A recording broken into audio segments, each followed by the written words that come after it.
Welcome, welcome to Light to the Nations channel. Shabbat Shalom. To our gathering, our Shabbat gathering. Yeah. It's a blessing to be once again with you. Shabbat Shalom.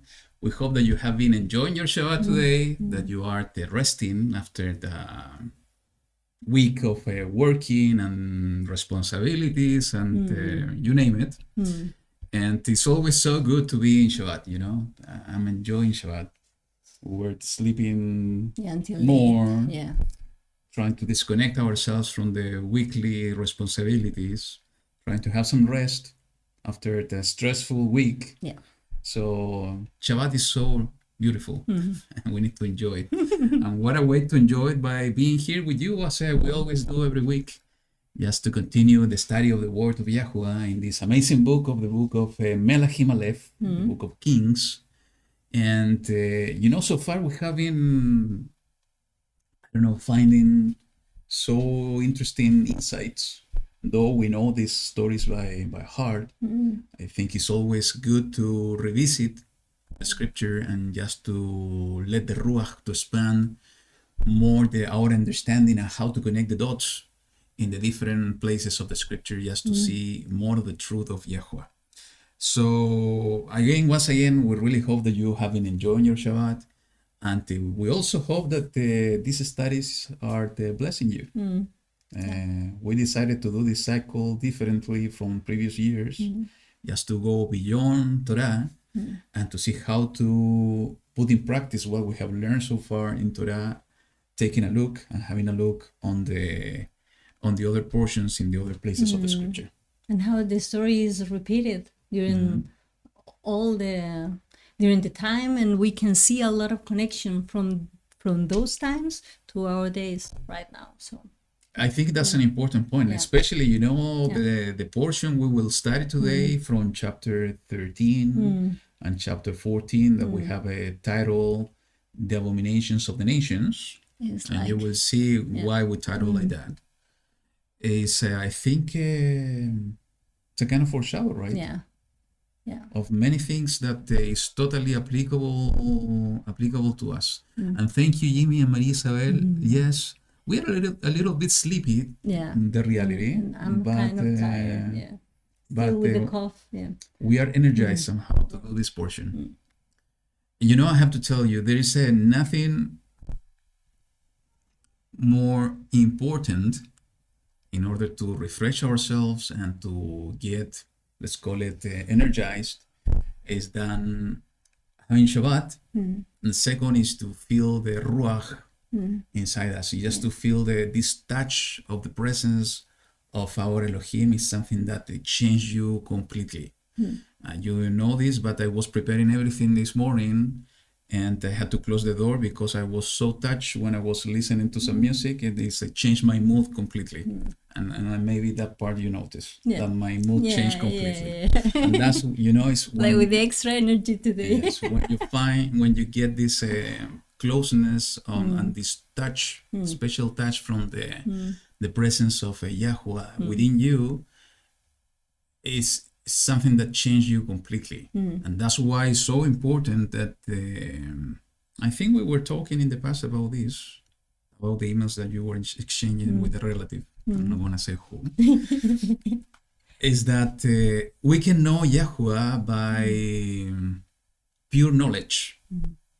By reading his word, we are going to know his character, we are going to know his heart, but it's totally different when we know him personally, by our own experience. When we feel that touch in our heart, is something that we cannot explain, is something that we cannot explain to somebody else, is something that each one of us needs to experience. And when you join together these two things, your knowledge of the character, your knowledge of the heart of YaHuWaH by reading his word, together with the experience of knowing YaHuWaH intimately, in the intimacy, because he's touching you, is something that you cannot comprehend, is something that is going to open your mind completely and your heart completely to really know him. And this is exactly what's changing us. So we need to keep reading, keep getting more knowledge, getting more wisdom, but also we need to seek him in spirit and in truth in order to have that experience, hopefully, in a daily basis. Sometimes it's so difficult because we are so, going through so many things. Yeah, but in he's the so day. patient that he looks some other ways even to continue teaching us, Yes. even with external examples, maybe some other kind of experience that we are going to live through. And he is there showing us, okay, maybe you read this in the scriptures, but Yep. here you are seeing what is happening. And that is what our eyes right now are seeing, what is happening in the whole world. So It's crazy what's going on, yeah. It's difficult because it's like most of the people will say there is like bad vibrations going on, bad energies going on, and we know those are the spirit of the Nephilims, are the evil spirits that are somehow dominating everything what's going on in the world, and we know that this needs to happen. It was predicted, it was told by the prophets in the past, guided by the word of YaHuWaH, that these things will happen. So it shouldn't be a surprise for us. The point is that sometimes it's difficult, that we are in the world. We are not of the world, but we are in the world. And those things somehow, it's a kind of a snare, it's a kind of a trap for us, that though we have the desire in our hearts, and I'm telling you because I'm going through those kind of things in a weekly basis sometimes. Though that we have the desire in our hearts, sometimes we have this kind of wall that is not letting us going through the desire of our heart. We are kind of trapped by this world and by this everything that's going on in the world being managed by the evil spirits. But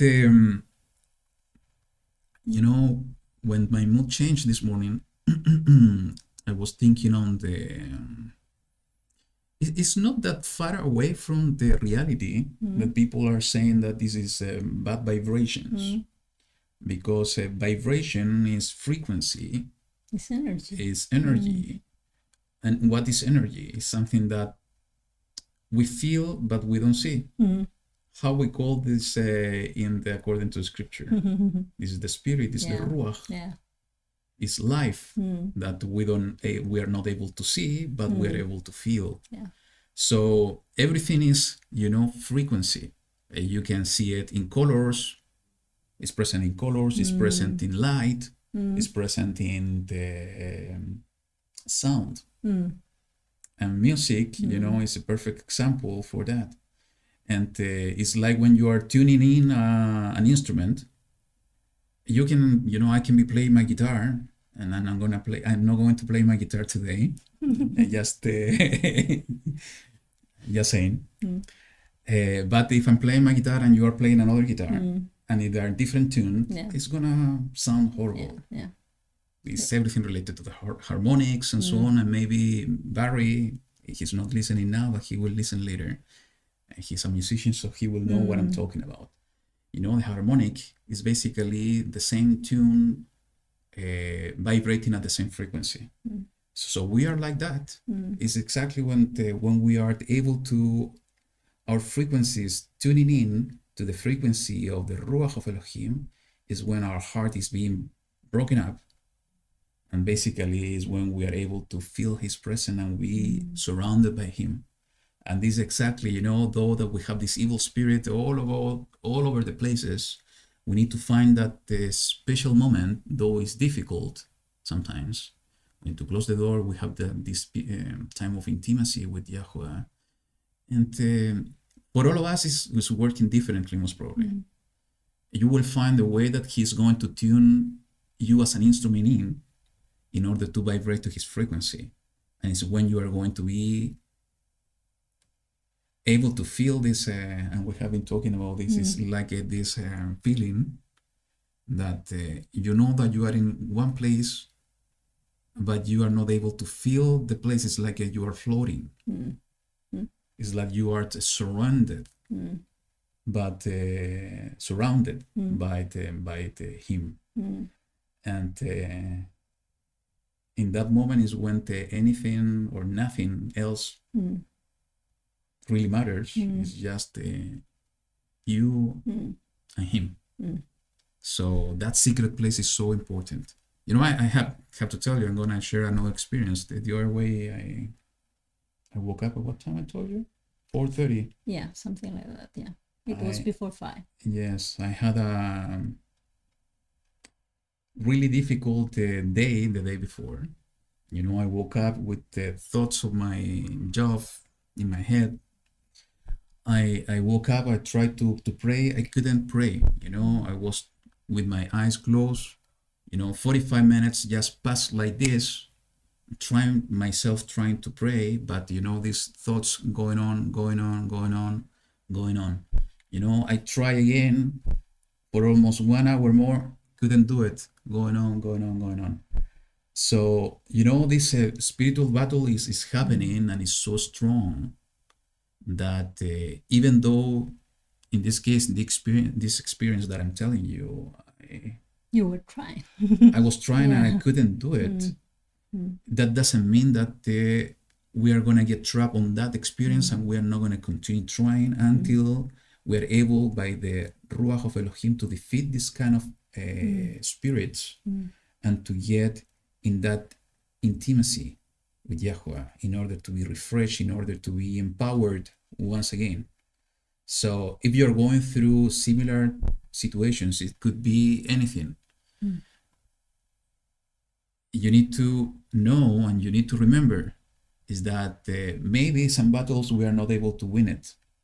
But we need to know that the war was already won by Yahushua in the stake.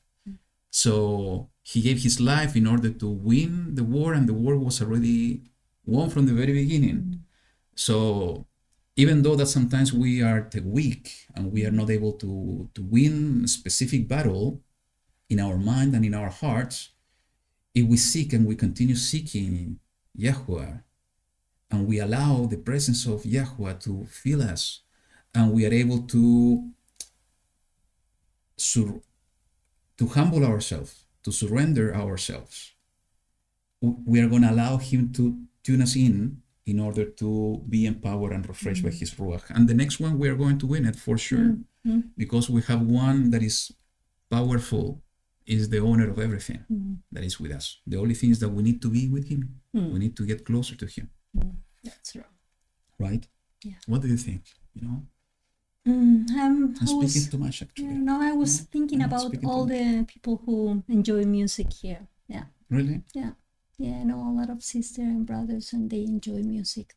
Beautiful music that they connect us to our Father, to our Creator. And not only music, nature. When you walk in some places, and there is like a very perfect moments when you're walking and you feel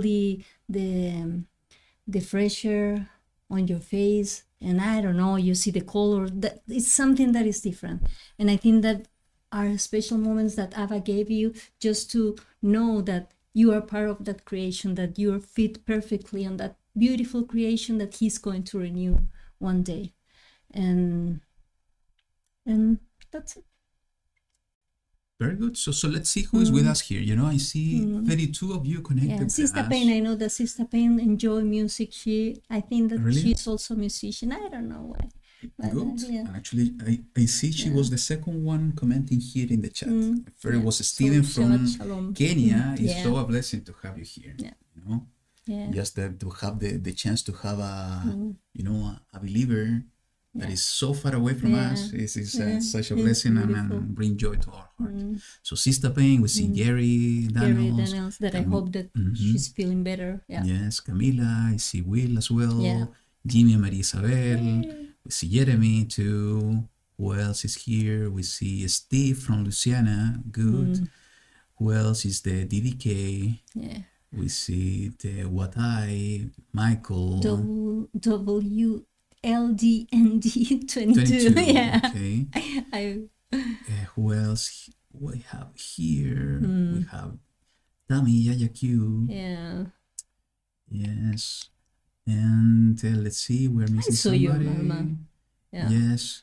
Our sister There. Brigida is over Mark. there. Mark is there. Mark is there. Yeah, we're continue praying for Judy and for you as well. Paola. Yeah. Navi Sky. Yeah. We're going to talk about 2 Navis today. Yeah. And who else we have here? We have Shannon. Welcome, Shannon. Okay, so, and we have Nunya Business. Yeah. This is Mike from Texas in the Yeah. house. Good. So I think we're ready to go.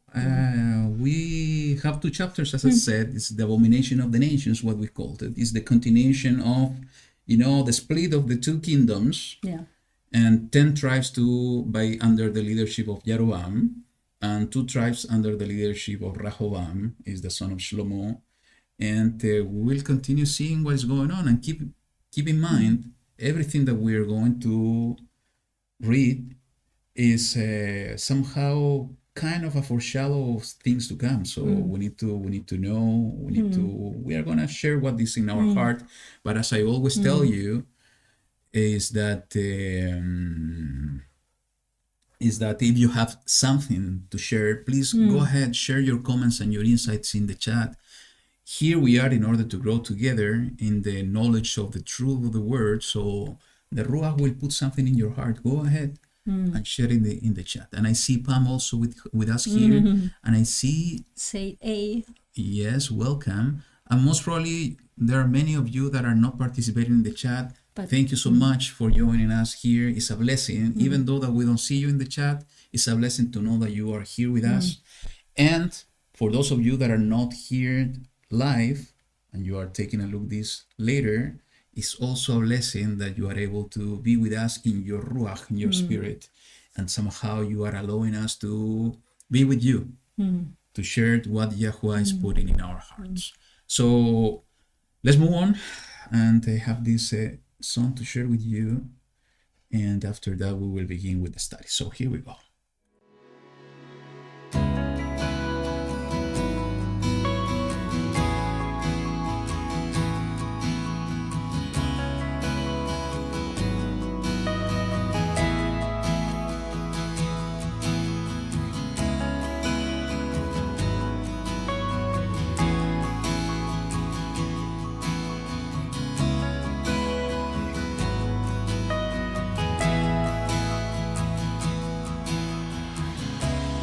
בכל יום אברכך, הלל שמך לעולם ועד, גדול אדוני ומהולל מאוד, אין חקר לגדולתו, אין חקר לגדולתו.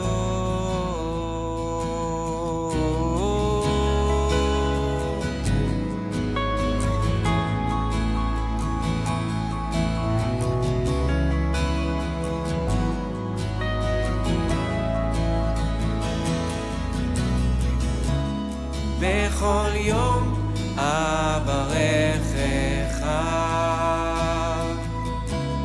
הלל שמך לעולם ועד, גדול אדוני ומהולל מאוד, אין חקר לגדולתו, אין חקר לגדולתו, גדול אדוני, גדול אדוני, גדול אדוני, גדול אדוני, גדול אדוני, כבוד ותפארת לשמך.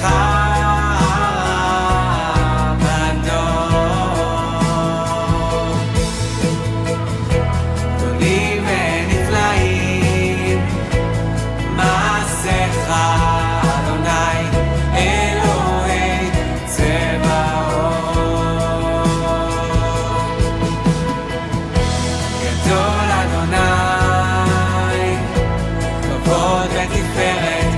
לשמך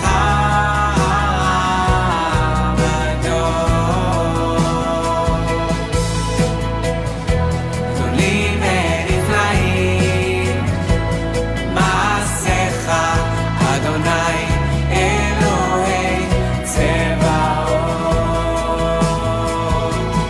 אדוני אלוהי צבאות.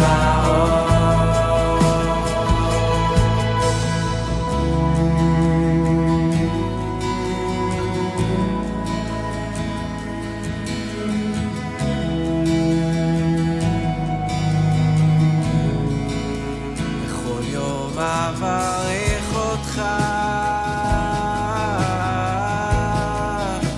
בכל יום אשבח את שמך. גדול אתה וגדול שמך, אין חקר לגדולתך, אין חקר לגדולתך, אין חקר לגדולתך, מלוא הארץ כבודך. אין חקר לגדולתך, אין חקר לגדולתך, אין חקר לגדולתך, מלוא הארץ כבודך.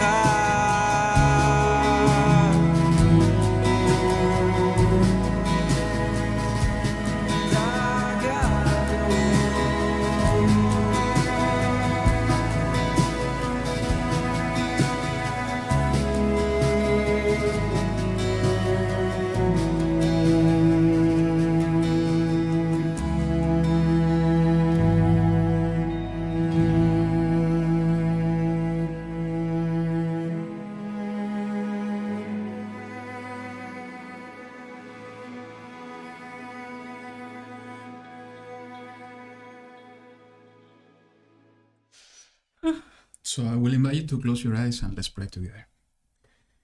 YaHuWaH Elohim Sebaot, we want to give thanks to you once again in this new Shabbat for your presence, for your love, for your compassion toward your people Israel. Thank you, because you are the one who has taken our hands, and throughout the years you have been taking us back to your true way, to your way of righteousness. You have taken us back to your covenant. And because you have done everything, even you have set a door for us in order to get in. And that door is your son, Yahushua HaMashiach, our King, our Melech. Toda, because you are the one filling our hearts with your presence. You are the one filling our hearts with your truth. You are the one teaching us righteousness and the way we have to walk before you. And though sometimes we go through trials and difficulties, though sometimes we are feeling far away from you, we know that you are close enough of us. It's just a matter to try, to strive to get closer to you, despite the difficulties. Because every time that we seek your face, and we seek you with all our heart, and we seek you in truth, is when we are able to find you. Thank you, Abba, for your faithfulness, because through the blood of your Son, Yahushua HaMashiach, you are forgiving us from our sins, and you are giving us a new opportunity to be called your sons, your children, the children of Elohim.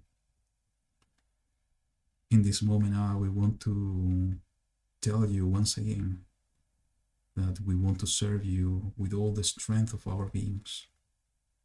We want to tell you, that our hearts is yours.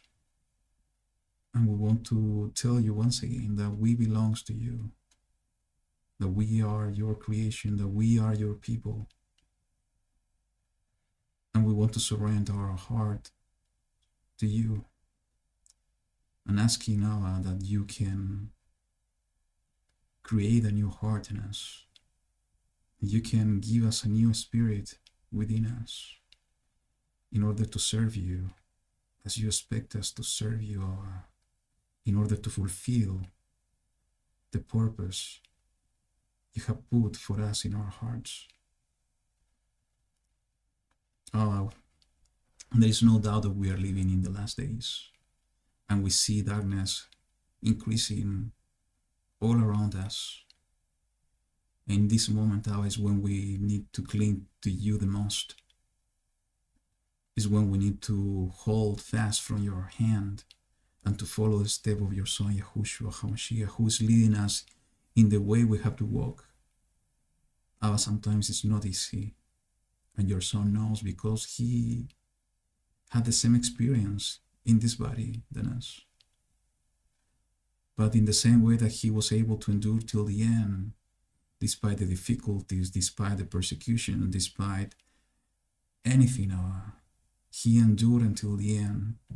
He set the example for us, in order for us to know that if we are with you, we are able to do the same, to endure until the end. And this is exactly what we want to pray to you in this moment, that you can give us the strength of your Son, YaHuWaH, that you can give us the character of your Son, YaHuWaH, that you can create us at your image and your likeness, that is your Son, YaHuWaH, in order to walk and do your works with the power of your Ruach HaKodesh in us. We know that you are going to manifest yourself in a mighty way in these times. And the desire of our heart is to be part of it, is to be an instrument in your hands, O YaHuWaH. Guide us today in this study. Teach us of your ways, YaHuWaH. Give us of your wisdom in order to know your truth, in order to prepare ourselves and our hearts for what you have prepared for us. And help us, by strengthen us, strengthen our emunah, our faith, in order to be attentive to your voice and the guidance of your Ruach HaKodesh. Thank you, Abba, for giving us the opportunity of having this small gathering. I ask for each one of your children here with us in this moment, and those that are going to watch this study later, that you can touch our hearts, that you can bring restorations, you can bring healing, you can bring joy and shalom, and you can bring hope and the expectation of your kingdom. Though we see darkness outside our windows of this house that is our body, that we can remember that in you there is hope of a new day, and that day is coming, and it's coming soon, and it's bringing your Son, YaHuWaH HaMashiach, to reign over all the earth. We trust you with all our hearts, and we love you with all our hearts, and we wait in you continually. Thank you for your Ruach and your presence among us. We want to be echad in you in this moment. And thank you, Abba, because no matter the distance, we know that your love is the one uniting us all in you. Because we can feel it in our heart that we are one in you and with you. Thank you, YaHuWaH, for being with us, for listening to our words and our voices.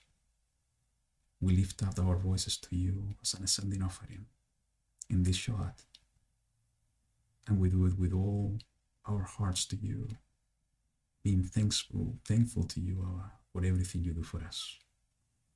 Thank you, for being with us, and we pray to you in the mighty name of your Son, YaHuWaH HaMashiach, our Melech. Amen. Amen. Okay, let's do it.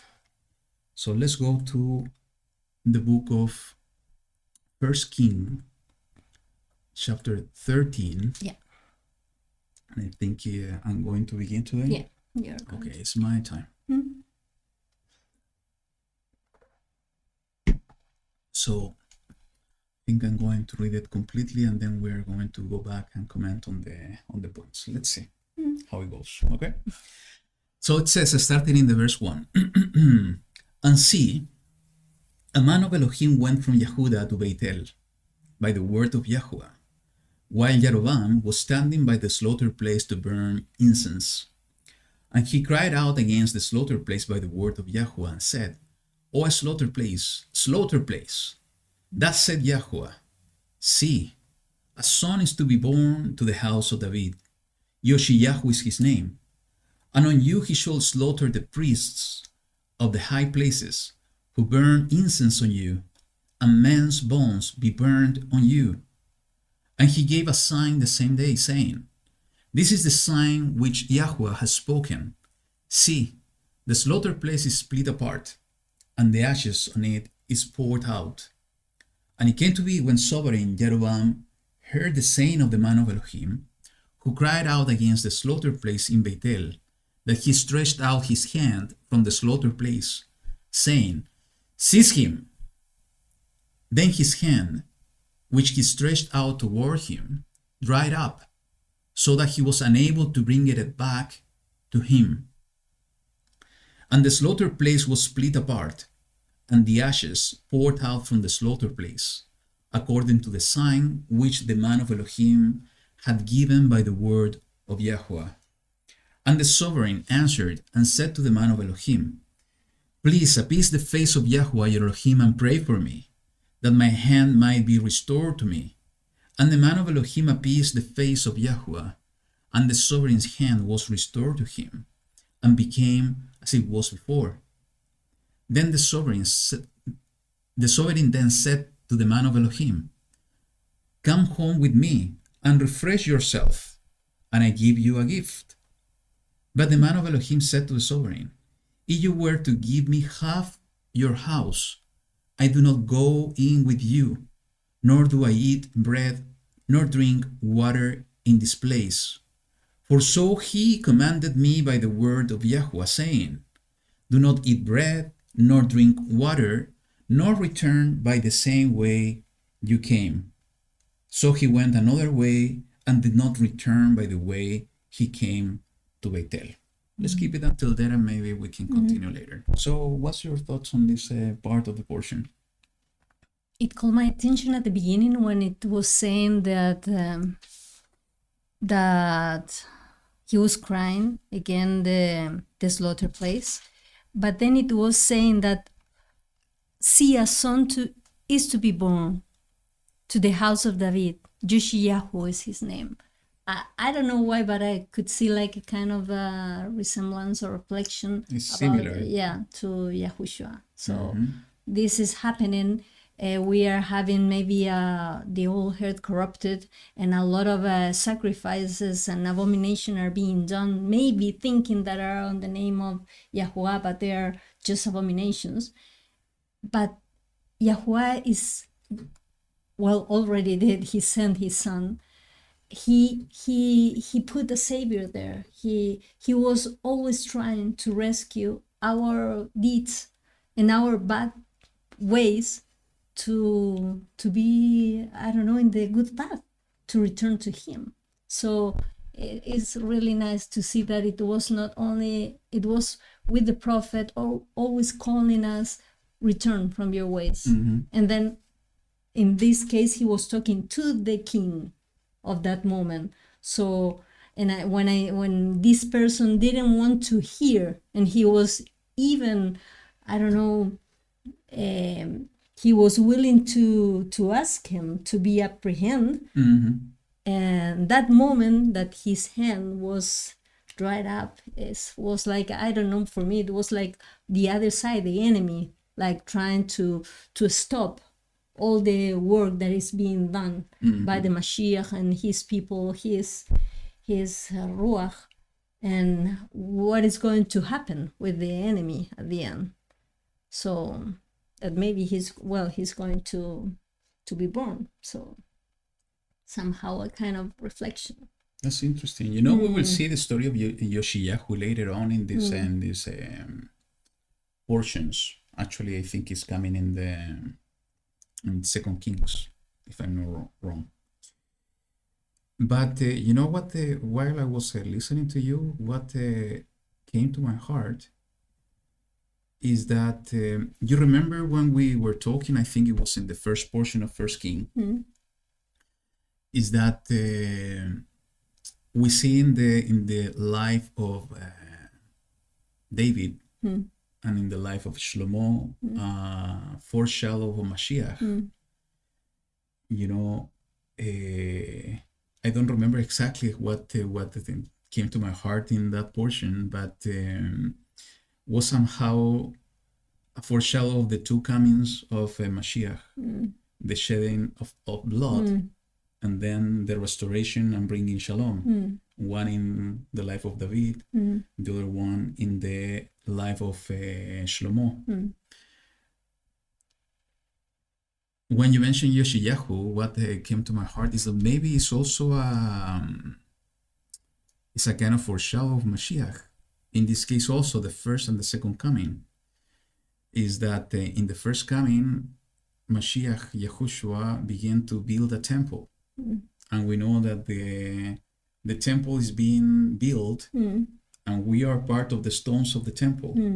And I think we mentioned this as well, that we as our body, this is also a temple. When we look at it individually, when we look at it collectively, as all the believers, we are also a temple of YaHuWaH Elohim, and we are the stones, as was mentioned by Kefa, by Peter.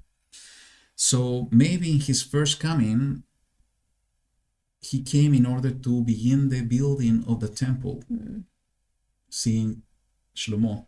What happened after, between that moment and the other one, is total deviation of the people, division of the people, until a new foreshadow of Mashiach will appear, in this case, YaHuWaH, and what he's coming to do, he's coming to destroy the works of the devil.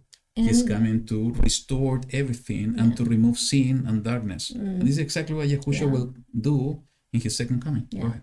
No, I was going to tell you that also he was going to, it says that he was going to burn the people who was doing that, all those kind of wicked acts on the same place. So it's really something there. Yes. You know what caught my attention is that the prophecy of this Navi, this prophet, he spoke to the slaughter place.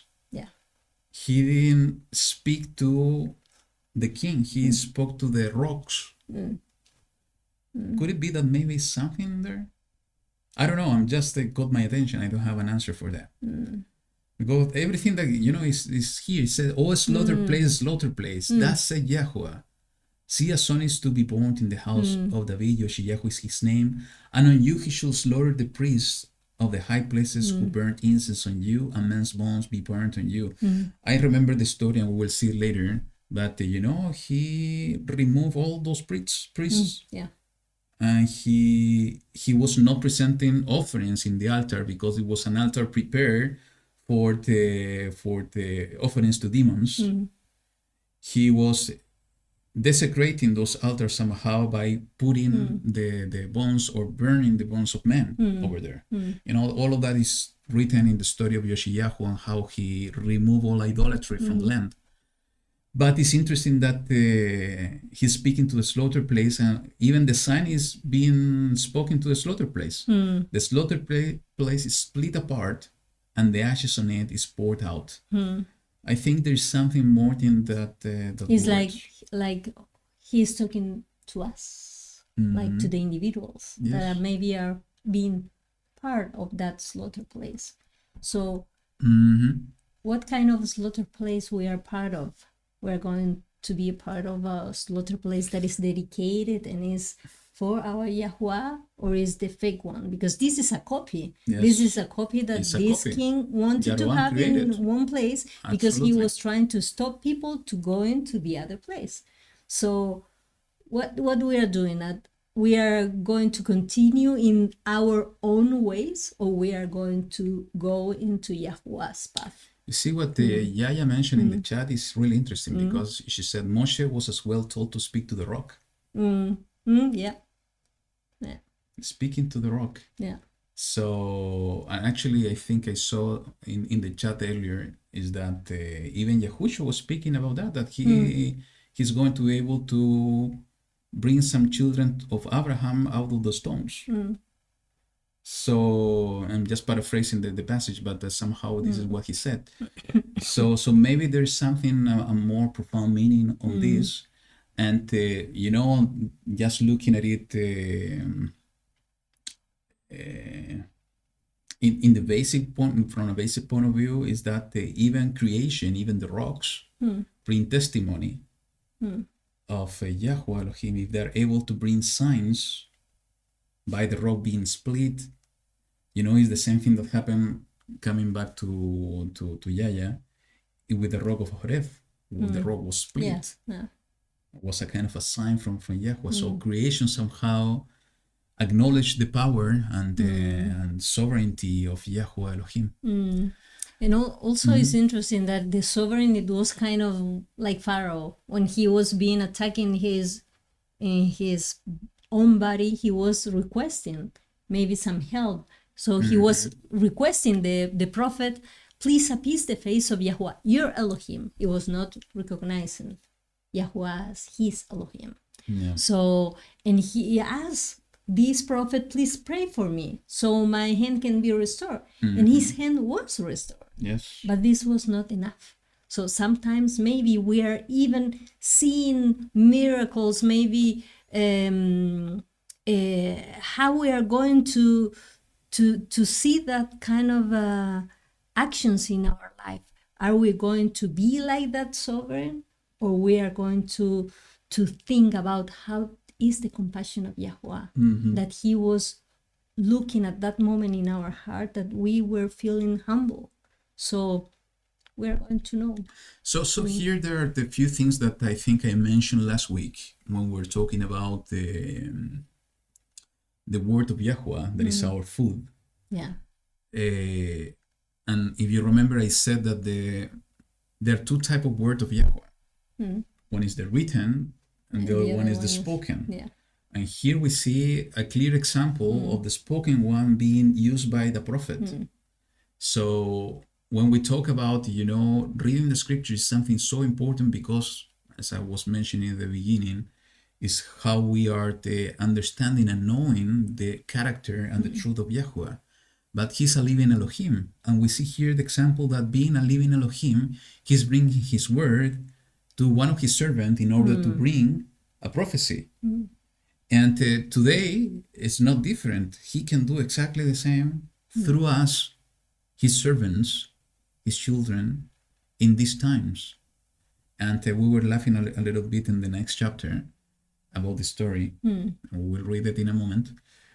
But we need to understand that these type of things happen. And it's up to us to believe that these kind of things will happen and to allow him to work through us, through his Ruach, in order to bring his word in this generation. And I think it's so needed in these times. So for the people to see and hear the mighty hand of YaHuWaH in action. It is written in the verse 1, and see, a man of Elohim went from Yehuda to Bethel by the word of YaHuWaH. And it was from one kingdom to the other kingdom. Other one. Yes. So he was being led by the word of YaHuWaH. And who is the word of YaHuWaH? Who was the word made flesh? Is Yahushua Mashiach. The word of YaHuWaH, the Bar YaHuWaH, is Mashiach. So, and Mashiach, what he said, that he is bringing another helper, in order to guide us in all truth. And that's another helper is the Ruach of Elohim. So these type of experiences are totally alive today. But it's up to us to ask Abba to use us in this way, to learn how to be used by YaHuWaH in this way. So, you know, another thing that is so basic but important at the same time is persecution. As soon as we fulfill the mission of what YaHuWaH has sent us to do, The message was delivered. persecution will come. You know, the king, for me, this is a perfect foreshadow of the anti-Mashiach in the end times. Persecuting those that are following the ways of YaHuWaH Elohim. And we see, even though in persecution, we see protection from YaHuWaH to his people, in this case, the prophet, and protection in a mighty way. I remember, you know, what is written in the book of Revelation about the two witnesses, that they are going to be able to prophesy and to bring, you know, into actions the mighty power of YaHuWaH into actions and words in those days. And they are going to work so powerfully through the hand of YaHuWaH that they are going to bring miracles in front of the eyes of people around the world. And even though that they are going to try to do something against them, you know, fire will come from their mouth, it is written. So YaHuWaH will protect them.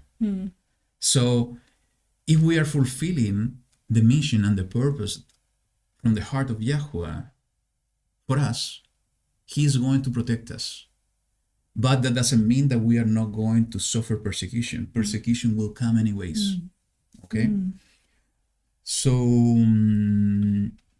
And the other thing that it was kind of funny, it was similar. Remember the story of Bilam? I have it here. I wanted to show it. Yeah. Because it says, if you were to give me half your house, I do not go in with you, nor do I eat bread, nor drink water in this place. Actually, let me... Oh, sorry for that. It is... I think it's here. Yes. So, and Bilam answered and said to the servants of Balak, though Balak were to give me his house filled with silver and gold, I am unable to go beyond the word of YaHuWaH my Elohim to do less or more. And actually what's coming next is something similar to what happened with Bilam. They receive an instruction, but... Yes, and somehow is showing the real intention of the heart. And again, this is also foreshadow from my point of view of what's going on today and things to come. So what else we have here?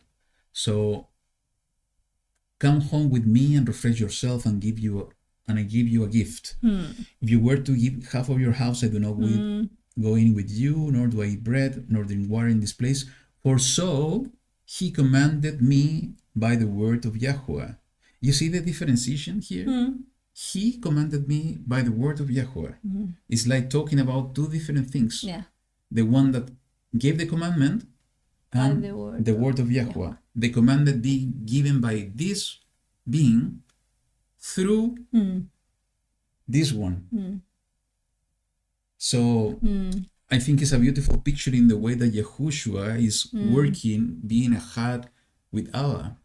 Abba giving the commandment and Yahushua bringing that word to the people. That's why all the time he was saying, I'm not speaking by myself, I'm speaking what he's telling me to say. So this is the commandment he received: do not eat bread, nor drink water, nor return by the same way you came. So he went another way and did not return by the way he came to Bethel. So let's talk about this. Why do you think that this was the commandment from YaHuWaH? Not to eat bread, not to drink water, not to return by the same way he came. Let's go one by one. Bread. Why YaHuWaH commanded him not to eat bread? Not to satisfy his physical need. Maybe it's because it was even polluted. Maybe it was contaminated. Maybe it was not being done or offered to. It was not right. Maybe it was offered to idols and things like that. Yeah. And if we think in the more spiritual realm, I think that is when we said eat bread, it's like the knowledge, it's like the teaching that we receive from YaHuWaH.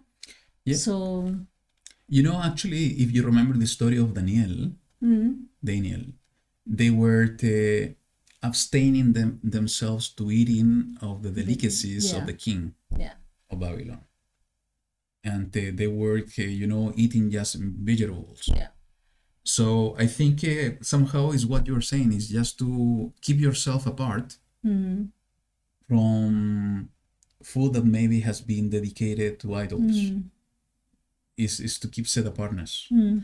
But I do believe the other part is so important, and we were talking about this last week. Yahushua said, it has been written, man shall not live by bread alone, but by every word that comes from the mouth of YaHuWaH. Yeah. So it represents teachings. Yeah, It the represents origin of the teachings. instruction, exactly.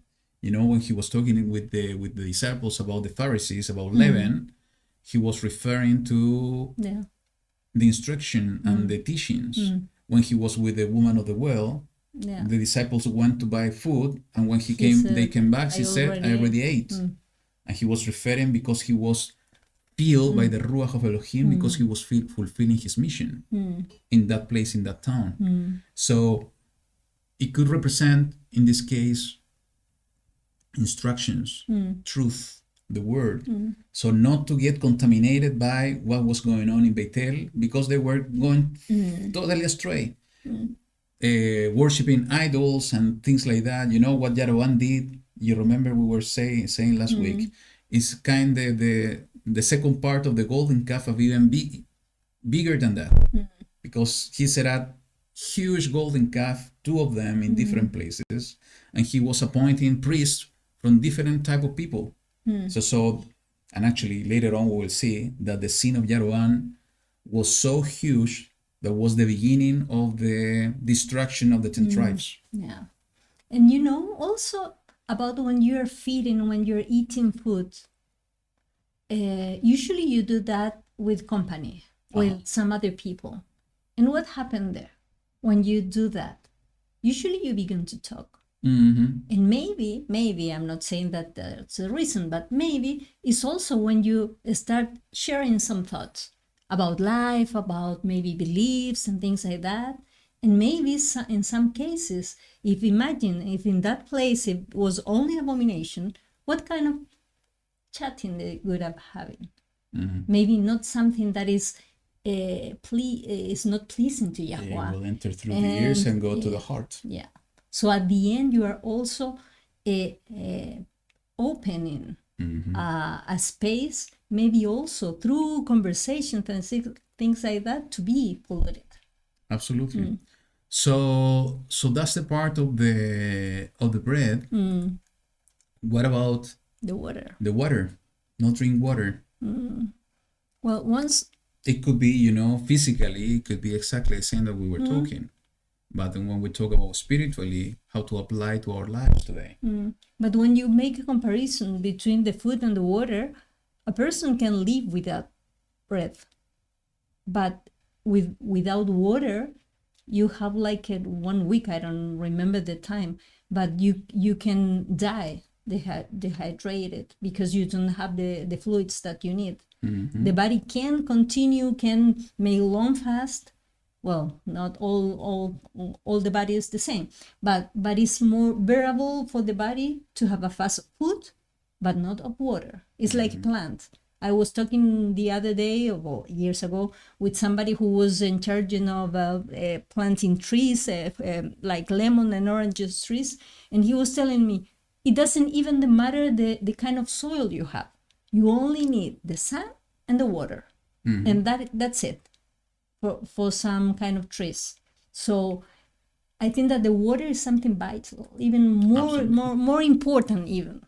I'm not saying that it's over the other one, but I think that it's even the one that gives you the life or sustain your life. Well, when we talk about spiritually, Yahushua in the book of John said the following.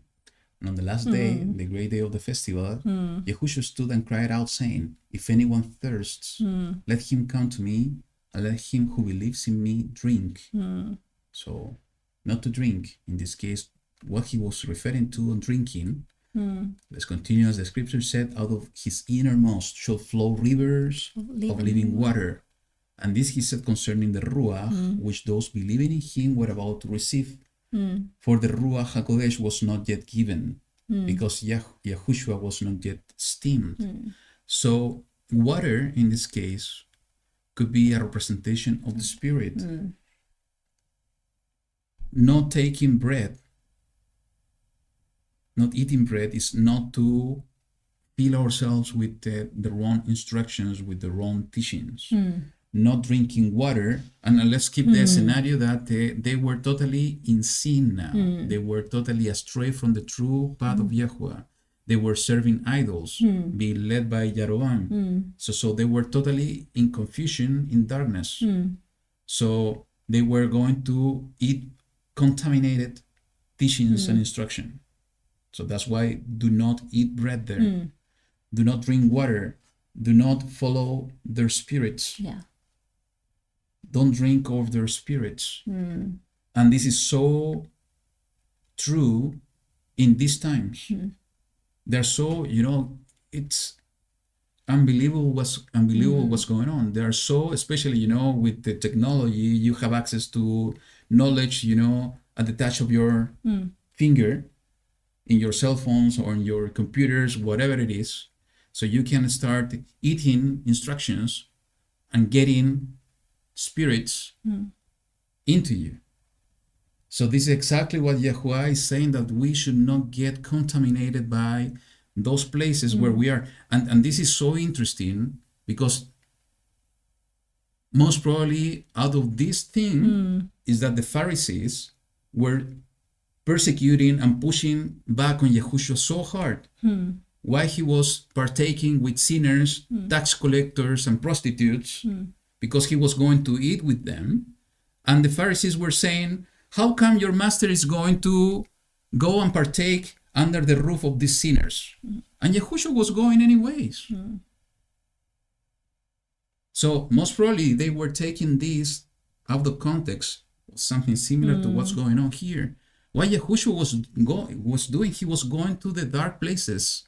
He was bringing, the healing. He was bringing the true bread. He was bringing the true water in order for them to see and eat and drink from him. If we are doing something different, if we are going to partake of their bread or their spirit, we are going to be potentially opening the door in order to go astray. But if we are by the hand of YaHuWaH and the power of his Ruach, is going to be different, because we are going to bring light instead of being contaminated by them. Okay? So what about returning by the same way you came? When we were talking about this, I was telling you that, I don't know, my first thought was like when Lot was taken out from the place, don't look back. Like, don't go back in that path. Don't return to your own, to the previous actions. So continue. Go straight. Don't stop, something like that. Yes. And actually, I don't know if I have here. Let's see. Yahushua said the following in the chapter 9 of the book of Luke, verse 62. But Yahushua said to him, no one, having put his hand to the plow and looking back, is fit for the reign of Elohim. It's a kind of, I think it's a kind of attitude. It's like the wife of Lot. It's like a looking back, because you are so attached to what is behind. So it's like what YaHuWaH is expecting is that we will continue walking, progressing in our walk, moving forward and not backward. Even though that we are going in circle and going back to the same point, because this is exactly what was going to happen with this prophet. Instead of going back to the same point, YaHuWaH was saying, no, you need to continue walking forward even though you are going to walk like this and come into this place. Don't return. And in the way that I see it is that, he was coming from light to darkness. If I can put it in this way. From Yehuda that was not totally deviated yet to the kingdom of Israel that was totally in darkness. So going from light to darkness. So we can say that this path is the path that is leading to perdition, is the path leading to darkness. But he needed to cross it. He needs to cross it. Yeah. So coming back is to continue in the path that is leading to darkness. Yeah. Going through another path It's going to be out of that darkness. is like the path that is bringing you from darkness to light. So you are progressing and not continue and keeping yourself in that path that is bringing you to darkness. That's what's coming to my heart. I don't know if it is like that, but it's one of the things that I'm feeling. Okay. So what else we have here? He continued. He said he rejected to go with the king, and he went from another path. So let's continue in the verse 11. And a certain old prophet was dwelling in Bethel, and his sons came and told him all the works that the man of Elohim had done that day in Bethel, the words which he had spoken to the sovereign. And their father said to them, which way did he go? And his sons had seen which way the man of Elohim went, who came from Yehuda. And he said to his sons, saddle the donkey for me. And they saddled the donkey for him, and he rode on it, and went after the man of Elohim, and found him sitting under the terebinth. And he said to him, are you the man of Elohim who came from Yehuda? And he said, I am. And he said to him, come home with me and eat bread. And he said, I am not able to return with you or to go in with you, nor am I to eat bread or drink water with you in this place. And he is pointing this out, in this place. So everything is related of To not the drinking place, or is to the place. For what word came to me by the word of YaHuWaH, do not eat bread, nor drink water there, nor return by going the way you came. And he said to him, I too am a prophet like you. And a messenger spoke to me by the word of YaHuWaH, saying, bring him back with you to your house, and let him eat bread and drink water. But he lied to him. Why he lied to him, I don't know. Yeah, we don't Why know. he did that, I don't know. But sometimes in life, there are certain things that happen to us that we have no explanation.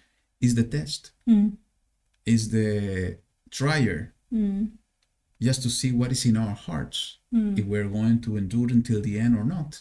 So let's continue. So he turned back with him and ate bread in his house and drank water. And it came to be, as they sat at the table, that the word of YaHuWaH came to the prophet who had brought him back, and he cried out to the man of Elohim who came from Yehuda, saying, thus said YaHuWaH, because you have rebelled against the mouth of YaHuWaH, and have not guarded the command which YaHuWaH your Elohim commanded you, and turned back and ate bread and drank water in the place of which he said to you, do not eat bread nor drink water, your body shall not enter the burial site of your fathers. And it came to be, after he had eaten bread and after he had drunk, that he saddled the donkey for him, for the prophet whom he had brought back. And he went, and a lion met him on the way and killed him. And his body was thrown on the way, and the donkey was standing by it, and the lion was standing by the body. And see, men were passing by and saw the body thrown on the way, while the lion was standing by the body. And they went and reported it in the city where the old prophet dwelt. And the prophet who had brought him back from the way heard it, and said, it is the man of Elohim who rebelled against the mouth of YaHuWaH, And YaHuWaH gave him to the lion, and it tore him apart and killed him, according to the word of YaHuWaH, which he spoke to him. And he spoke to his son, saying, Saddle the donkey for me, and they saddled it. So he went and found his body thrown on the way, and the donkey and the lion standing by the body. The lion had not eaten the body, nor mauled the donkey. And the prophet lifted up the body of the man of Elohim, and placed it on the donkey, and brought it back. And the old prophet came to the city to mourn and to bury him. And he placed his body in his own burial site. And they lamented over him, saying, Oh, my brother. And it came to be, after he had buried him, that he spoke to his son, saying, When I am dead, then you shall bury me in the burial site where the man of Elohim is buried. Lay my bones beside his bones. For the word which he cried out by the word of YaHuWaH against the slaughtered place in Beitel, and against all the houses of the high places which are in the cities of Shomeron, shall certainly come to be. After this event, Jeroboam did not turn from his evil way, but again he made priests from all sorts of people for the high places. Whoever wished, he ordained to become one of the priests of the high places. And this matter was the sin of the house of Jeroboam, even to cut it off and destroy it from the face of the earth. Wow. Yeah, it's sad. It's a sad story, but Yeah. there is a lot of teachings for us. Yeah, that maybe sometimes we are finishing to do our main task. Maybe we are in the good path and everything, and somebody could come and say that they are bringing a message from YaHuWaH, that they receive an instruction. But what is the tricky part? It cannot be an instruction that is against the previous instruction that we received directly from YaHuWaH. So that was the test. You know, it is written by our Mashiach. He said this in Matthew chapter 24, verse 24, For false messiahs and false prophets shall arise, and they shall show great signs and wonders, so as to lead astray, if possible, even the chosen ones. You know, he was commanded to walk in a certain way, not to go astray, not to the right, nor to the left. But somebody came saying, I heard the voice of YaHuWaH too. I'm also a prophet. You need to come with me. And instead of being obedient until the end, instead of being enduring until the end, he got into the trap, the false prophets, that if they're able to do, even they're going to lie and going to lead astray even to the chosen one. And maybe this false prophet was even an instrument just for testing. Absolutely. And maybe he was acting without thinking, because it says he was lying. He didn't receive any word from any messenger, not from YaHuWaH, but suddenly he just spoke. No, but you go with me. So it was something like impulsive somehow, but he was being an instrument just to testing another person. That's why we need to remember always that YaHuWaH is in control. He's in control of everything. Yeah. So I fully agree with you. Maybe this was the test for the first prophet, and this should be a huge lesson learned for all of us. We can be used mightily by the hand of YaHuWaH in signs and wonders, in prophecy, like this prophet was. But if we are unable to endure until the end, being obedient until the end to the word of YaHuWaH, removing any kind of rebellion from us, and get until the end. You know, he was commanded to go to one place to the other, to deliver a word. By delivering the word, he was able to be used by YaHuWaH in mighty ways, you know, by the sign of the rock, by the healing of the hand of the king. And then the second part was to go back from a different way to his to his place. Mm. But he fulfilled everything until almost 75% of his purpose, his objective, his plan, the commandment. But he failed at the 75%.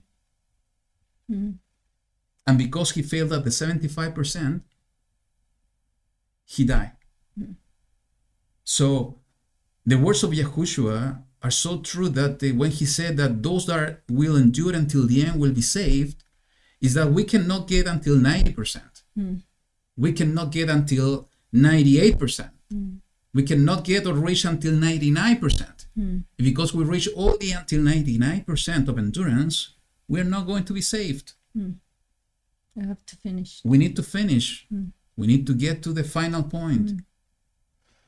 In the path of YaHuWaH, in the way of YaHuWaH, in the instructions of YaHuWaH. And again, he was rebellious to the word of YaHuWaH. Was he rebellious to the Torah? In this case, in this story, he was rebellious to the written word, To the spoken word. to the spoken word. And being rebellious to the spoken word, immediately you are rebellious to the written word. Because in the written word, it says that we need to listen to the voice of YaHuWaH, and we need to cling to him. Obey him. And we need to obey all the time. So that's why, it's so important that we developed, and it's something that we will continue all our lives, all our days, to learn how to do it, to develop this relationship with YaHuWaH in order to listen to his spoken word, to understand what he wants from us today in the experience. So we are going to be obedient to the written and to the spoken one. The written is so important, it's so huge, it's so important. But in these times, if it's going without the spoken word, it's going to be very difficult for us. We need the spoken word, the Ruach, speaking the words of YaHuWaH in our hearts, in order to guide us in the same way that David was guided. Go to this place, go to the other one, wait here, wait there. The only way that we are going to be able to go through tribulation and to be protected and to be used during that period of time is by being able to receive and understand and hear the spoken word of YaHuWaH coming to us and being obedient to it. And we need to know that the spoken word is not going to go against the written word, because both of them are coming from the same mouth, that is the mouth of YaHuWaH. He's not going to speak something differently to what he was given to his prophets, that they put it in writing, because he doesn't change. So I think this lesson is so important, that we need to be attentive to the written and to the spoken word, and to allow YaHuWaH to use us, and why he's using us as his servant, because we are his servants. We need to make sure that we are enduring until the end by obeying his words. If we don't endure, we don't obey, we are not going to receive the reward. Right? I feel bad for the old prophet, because he was also feeling bad that he was used, maybe, or he was kind of he was suffering because of this new prophet couldn't do it. So he was even asking to be buried with him. So I think that it was not something easy to do. Like, maybe sometimes also in our lives we can be used, maybe to, without knowing, for testing other people. So that's something huge. And we pray that we can be using the other way, I don't know, in the, like, with different purpose, like to bring people in the right path, but not to take them out. I don't know. Maybe it should be a part of our daily prayers, maybe, because if you can have two different kind of instrument, it's not maybe going to be up to us Or maybe it could be because he was living in this place. So somehow he was an old prophet. So maybe somehow he was already, I don't know, not in the right place. We're just the instrument. Yeah. We're not the musician. Yeah, that's true. So the music that the musician wants to play is up to him. Yeah. It's not up to us. Yeah, because he says, I have vessels of value and all that doesn't have value. I have one that are going to go to destruction. And what's going to be the feeling of YaHuWaH when he's coming to remove all that is bad? It's not going to be an easy thing. But you need to do the desire of the Father. And why, we need to, it's just to think on the restoration of all things. At the end, we for us, it's so difficult to realize who YaHuWaH, who Elohim is. Because we, with our mind, we try to put everything, in a three dimensions way. From our perspective. That we are so limited to understand the real nature of Elohim. Yahushua said that YaHuWaH, the Father, is spirit. And it's perfect. It's the only one that is perfect. So, Ruach, we are unable to see. He said that I'm the only one that has seen the Father. So by understanding this, that sometimes we put the Elohim just in a kind of a box, not realizing that He's everywhere. He's everywhere. Actually, I have few passages related to the same, but it's somehow connected to the next chapter that we will expand on what I'm saying now. So we try to put him in a box, trying to understand him from our point of view, trying to understand him from our nature, but he has a totally different nature. So when we understand that everything belongs to him, and let me put it in this way, maybe I always like to put this example, each cell of our body is part of our body. Sometimes we have bad cells, sometimes we have good cells, and actually this body, YaHuWaH created it in such a way that this body itself is trying to destroy those bad things. It's the healing process in order to keep the body working in a proper way. So what if Elohim is in the same way? What if each one of us and everything his creation is kind of a cell in him? Maybe, I'm not saying that it is like that, but what if? So sometimes he's using the good instruments in order to remove the bad things, in order to bring healing to the entire system, the entire creation. So that's why we need to be so prepared to be used by him in any ways.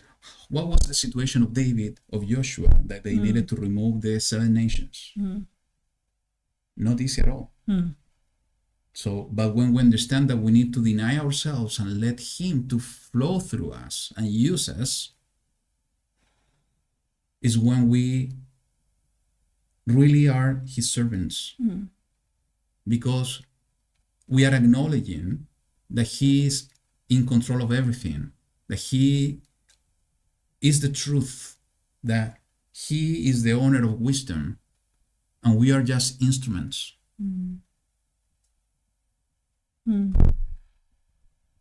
Good. Yep. Yeah. So what else we have here, That with everything, Jeroboam, Yes, no, one thing I don't know if I mentioned is that he had 2 donkeys. No, and about he had 2 donkeys. what we thought about but the before that- lion and the donkey. Yeah, but before that, just to reinforce, I don't know if I mentioned it, but to reinforce something you said, that maybe this old prophet, without knowing it, he was acting in the purpose of YaHuWaH in order to try this other prophet. How we can somehow confirm this assumption, because it's an assumption somehow that with the two of us we have, because it's not written over there. It's because later he was used by YaHuWaH in order to bring the word, because it is said here, and when they were eating, the word of YaHuWaH came to the old prophet. So the only fact that YaHuWaH was using this old prophet here, and it is written like that, is because somehow everything was orchestrated and allowed by YaHuWaH in order to teach us something, that endurance that we need to be until the end. Okay? So the second part is what you were saying. We see that a lion met him on the way and killed him, and his body was thrown on the way, and the donkey was standing by it, and the lion was standing by the body. Yeah, but the body was there, was not eaten. Yes. It was just, he dead, but he was dead, but not eaten. So what are your thoughts on that? We were thinking about who was the lion and who was the donkey. Who destroyed the body of the rebellious? The lion. In this case, Who is the lion of the tribe of Yehuda? YaHuWaH. Who is coming to bring destruction to the wrong things and the evil things and restoration of the good things? Is YaHuWaH HaMashiach. Actually, let me put this one here. I don't know if I have it. This one. He is the chosen, lest he be enraged, and you perish in the way, for soon his wrath is to be kindled. Blessed are all those taking refuge in him. So the Son is coming in order to pour out the wrath of YaHuWaH, in order to remove all evil, all the rebellious, and to bring restoration and righteousness. So the lion, from my point of view, represent YaHuWaH, the lion of the tribe of Yehuda. And the strange thing is that he was not hungry somehow, because he didn't eat the body, he didn't eat the donkey. And if we think, donkey could have been a perfect meal for him. Yes. But, Few passages that I just selected here in the book of Mishle about the way. There is a way which seems right to a man, but its end is the way of death. So again, he decided to deviate and go in a different way with the old prophet instead of listening and clinging to the word of YaHuWaH. And what was the end? The end was death. So let's see if I have something else here. He who causes the straight to go astray in an evil way falls into his own pit, but the perfect inherit the good. What happened with the old prophet? He asked that his body to be buried in the same place, in the same pit of the other prophet. So somehow it's connected, this word, to what happened. I don't know if I have something here, something else. This one we already read about it. So what about the donkey? So the lion representing the Yehuda, and the lion of Yehuda, the king, and the donkey, and I think I brought this some time ago. you said it was a transportation. Yes, it was the transportation, but a donkey somehow is representing the other house. It is written here in Hosea chapter 8, verse 8, Israel had been swallowed up. They have now become among the nations, as a vessel in which is no pleasure. For they themselves have gone up to Ashur. A wild donkey alone by itself is Ephraim. They have hired lovers.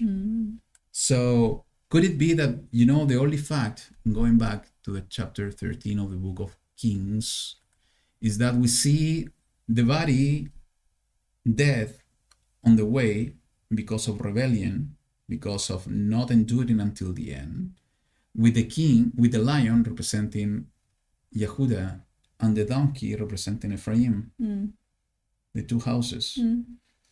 Could be.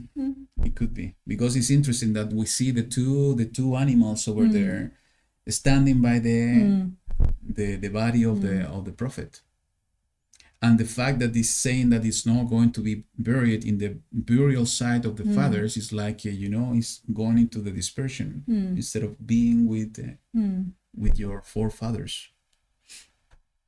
So what else we have?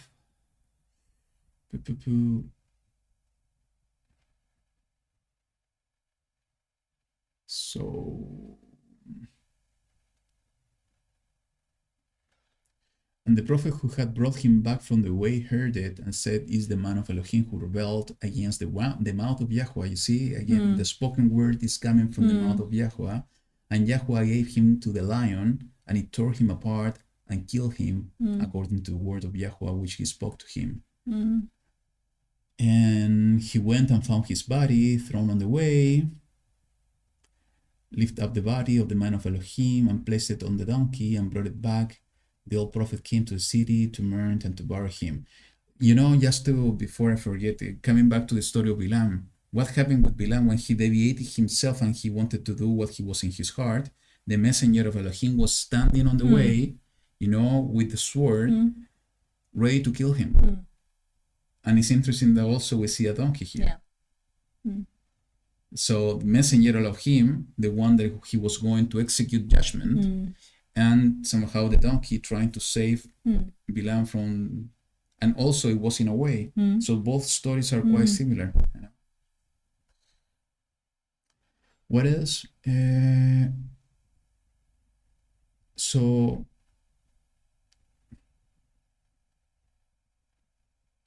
(33) After this event, Jeroboam did not turn from his evil way, but again he made priests from all sorts of people for the high places. Whoever wished, he ordained to become one of the priests of the high places. Oof. This is a difficult word because it's exactly what's going on today. You know, though we are all servants of YaHuWaH, we serve in different ways. Sometimes, instead of asking our Elohim for instruction in the way we have to serve him, we are pushing forward to serve him in the way we want. Or we believe that is the correct one. Yes, we are saying, no, I'm a priest. Just to take the example here. I'm a priest. I want to be ordained a priest. I'm going to be serving as a priest. And because this leader, Jeroboam, was sinning against YaHuWaH, he was doing the desire of the heart of the people instead of looking and seeking the desire of the heart of YaHuWaH. So we need to be so true to ourselves and humble to ourselves that instead of trying to serve according to the desire of our hearts, is we need to be humble and to ask YaHuWaH, how you want me to serve you? Because, you know, we are so different between each other, is that maybe he created you in order to serve him in according to the skills and the abilities that he had given you. The same applied to me. And that's why we are serving as a body. Because if everybody is a hand, who's going to be able to see? If everybody is eyes, who's able to do? So we need to be humble. Instead of looking for the desire of our hearts, we need to look and seek the desire of YaHuWaH's heart. And this matter was the sin of the house of Jeroboam, even to cut it off and destroy it from the face of the earth. Let's continue. Chapter 14. Okay. At that time, Abijah, the son of Jeroboam, became sick.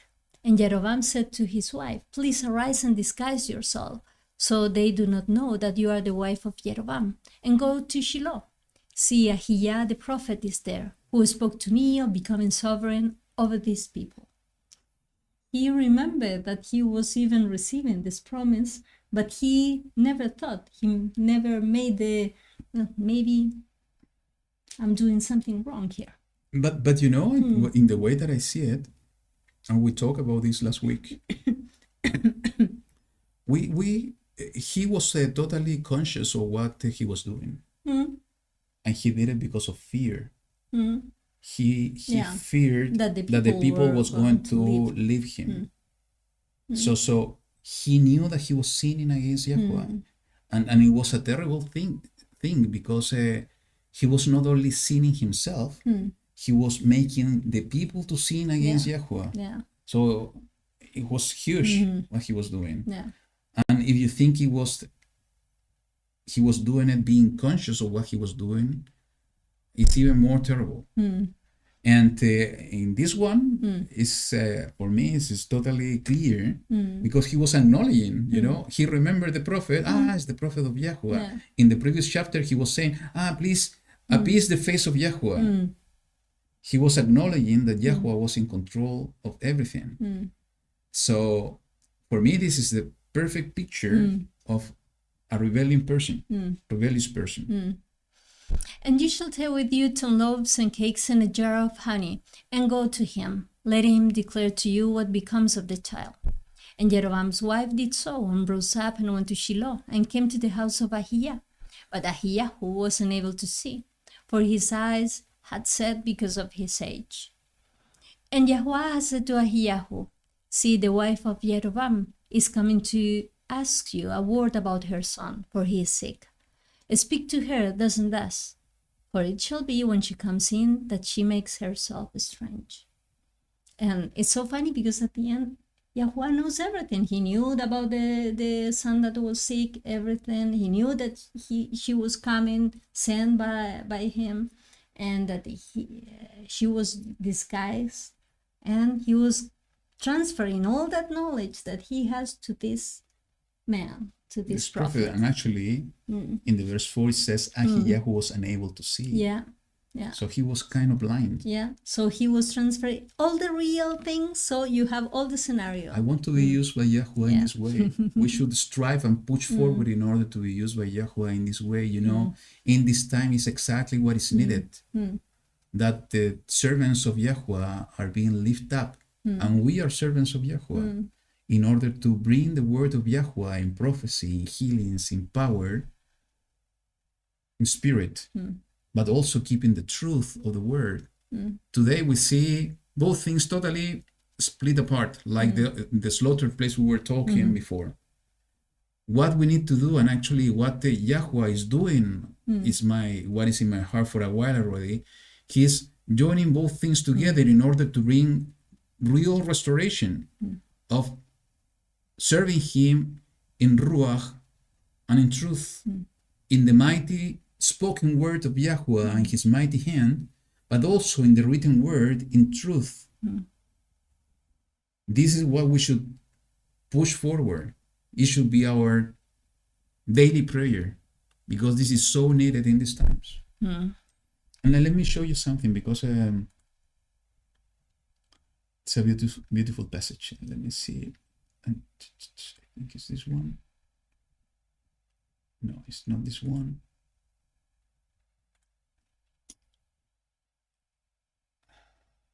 In Jeremiah chapter 23, verse 23 says, Am I an Elohim close by, declares YaHuWaH, and not an Elohim afar off? If anyone is hidden in secret places, would I not see him? Declares YaHuWaH. Do I not feel the heavens and earth? Declares YaHuWaH. He knows everything. Yeah. We cannot hide ourselves from him. And this story is a perfect example. And this passage is so beautiful. I need to read it. Just bear with me for a minute, because this passage is so beautiful. And yesterday, I think we were listening to this one. It says the following in the chapter 139 of the book of Tehillim, Psalms. O YaHuWaH, you have searched me and know me. You know my sitting down and my rising up. You understand my thought from afar. You sift my path and my lying down, and know well all my ways. For there is not a word on my tongue, but see, O YaHuWaH, you know it all. This is exactly what you told me earlier. Is Mashiach knew everything. He knew the thoughts of the people. And he, YaHuWaH, through his Ruach, can use us in the same way, in his purpose. For there is not a word on my tongue, but see, O YaHuWaH, you know it all. You have closed me in, behind and before, and laid your hand upon me. Knowledge too wondrous for me. It is high. I am unable to reach it. Where would I go from your Ruach? Or where would I flee from your face? If I go up into the heavens, you are there. If I make my bed in Sheol, see, you are there. I take the wings of the morning. I dwell in the uttermost parts of the sea. There too your hand would lead me, and your right hand hold me. If I say darkness shall cover me, the night would be light to me. Even darkness is not dark for you, but night shines as the day. As is darkness, so is light. For you possessed my kidneys. You have covered me in my mother's womb. I give thanks to you, for I am awesomely and wondrously made. Wondrous are your works, and my being knows it well. My bones were not concealed from you when I was shaped in a hidden place, knit together in the depths of the earth. Your eyes saw my unformed body, and in your book all of them were written, the days they were formed, while none was among them. How precious are your thoughts to me, Oel! How great has been the sum of them! If I should count them, they would be more than the sand. When I wake up, I am still with you. Let's keep it until there. So he knows everything. He is everywhere.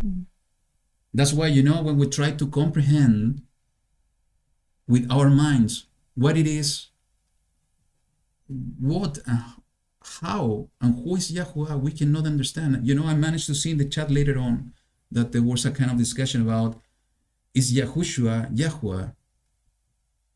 Those kind of things are so difficult for us to understand because we are unable to understand the nature of Elohim. We can have different interpretations, we can have different understanding, but until we are not receiving the full understanding directly from the mouth of Yahushua when he's coming back, and we are able to see without these eyes, physical eyes, and we are able to see with the spiritual eyes, is when we are going to be able to understand really the secret of Elohim, when we are going to be really to understand his nature. So, the example that I was bringing before, he's everywhere, he's spirit. He knows everything. Jonah was trying to hide himself from the presence of YaHuWaH. He was unable. He was even in the fish. He was even in the sea. He was everywhere. So how we are going to be able to hide ourselves, if we are sinning against him? Because he's everywhere. He knows everything. He knows even better than ourselves. So that's why, before we were in this body, and even the last day that we are going to be in this earth, he knows. Absolutely. That's why, when we understand that we cannot hide from himself, from him, that he knows everything, is that it should be connected to having the fear to YaHuWaH or the reverence to YaHuWaH. Is that we need to strive forward in order to continue in the path of truth and serving him. Because he knows everything. And even know that he knows everything, he's expecting and he's waiting that we are going to acknowledge, that we are going to decide for him and not for us, or not for somebody else or something else.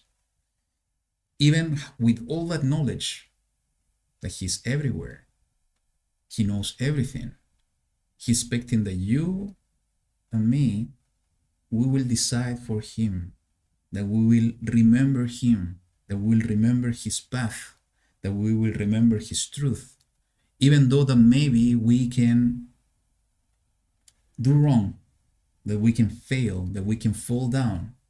What he's waiting from us is that we repent, that we acknowledge that he's in control of everything, that he is Elohim, he's the creator, the maker of everything. That we confess with our mouth that he is Elohim, and we turn back and do good, follow the step of Yahushua, to continue pushing forward and do it until the end, no going back, going forward. You know, it's a kind of weird to understand that, you know, if I know everything, why I need? And I think it because if not, it's going to be like a robot, you know. I'm going to tell you, yeah, you need to do this. I'm going to, without you participating. And when we understand that we are part of him, it's much easier to understand that he wants us to participate, to be living with him, to be אחד with him. And to be in the same way, in the same direction. So we are not against him. We are, our heartbeat are in the same heartbeat with him.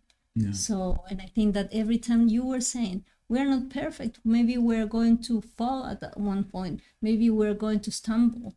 But the first thing that he's going to be waiting is that as soon as we recognize that we were doing something wrong or that we were failing, that we can ask for his forgiveness and his help, that he's ready to give us his hand to take us again and to help us continue walking. I think that he wishes that we can reach that perfection that he is, and that he's doing everything, that even he is praying for us, and I always feel that. And it's beautiful, the patience and the love that he has for us. This is exactly the way that we need to feel. Sometimes, you know, we try and I'm falling in the same mistake. We are trying to understand the biggest of the biggest secrets of the word when we are unable to understand the basics and to walk in the basics. You know, a children needs to start drinking milk first before eating meat. And when we are able and prepared to eat meat, you know, our father or our mother is the one giving us more solid food. If we try to do it by ourselves, we can even die. We need to be patient and going forward, trying to understand more, but also not forgetting the basic, the foundation. And in this time, it's so important, again, just to reinforce on what we have been seeing in the chapter, in the previous chapter. If we are not standing in the rock and we are not standing and following the basic of his word and his path and his way, we can fall astray.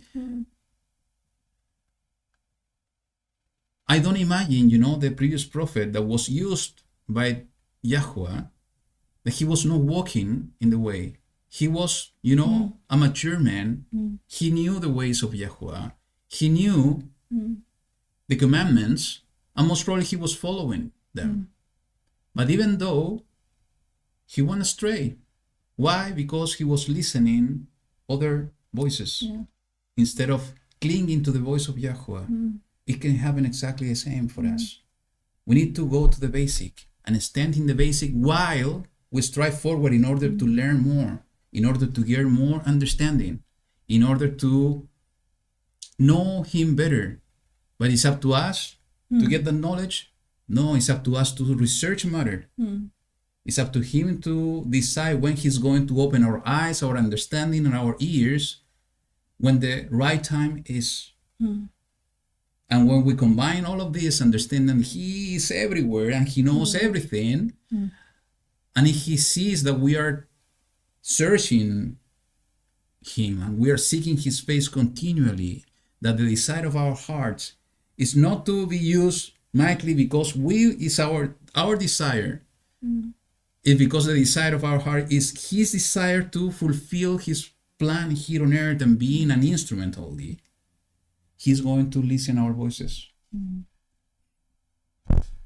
Okay, let's continue. And Here, 6. okay. And it came to be when YaHuWaH heard the sound of her footsteps as she came through the door, he said, "Come in, wife of Yerovam. Why are you making yourself strange? And I have been sent to you with a hard word.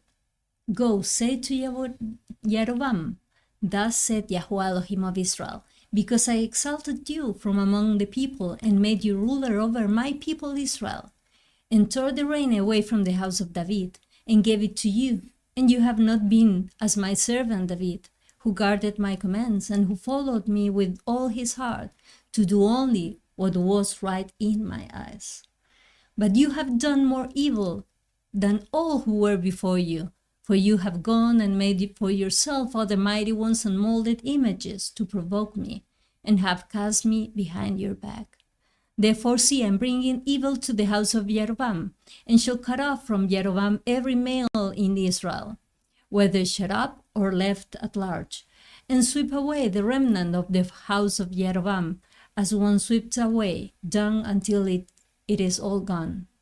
Those of Jeroboam who died in the city, the dogs do eat. Can I interrupt you? Yeah. Take a look in this one.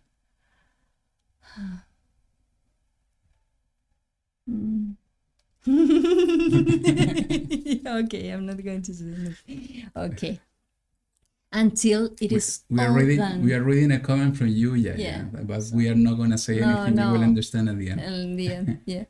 Those of Jeroboam who died in the city, the dogs do eat, and those who died in the field, the birds of the heavens do eat, for YaHuWaH has spoken it. And you, arise, go to your house. When your feet enter the city, the child shall die. Wow. So, You know, this is YaHuWaH doesn't change. Again, we were talking about Jeroboam committing a huge sin. It was going to be totally different. It was only him sinning and his house, but he was leading. He was the shepherd, yeah, and he was leading all the sheep astray. yeah. So YaHuWaH was not going to forgive that. He was not going to forget that.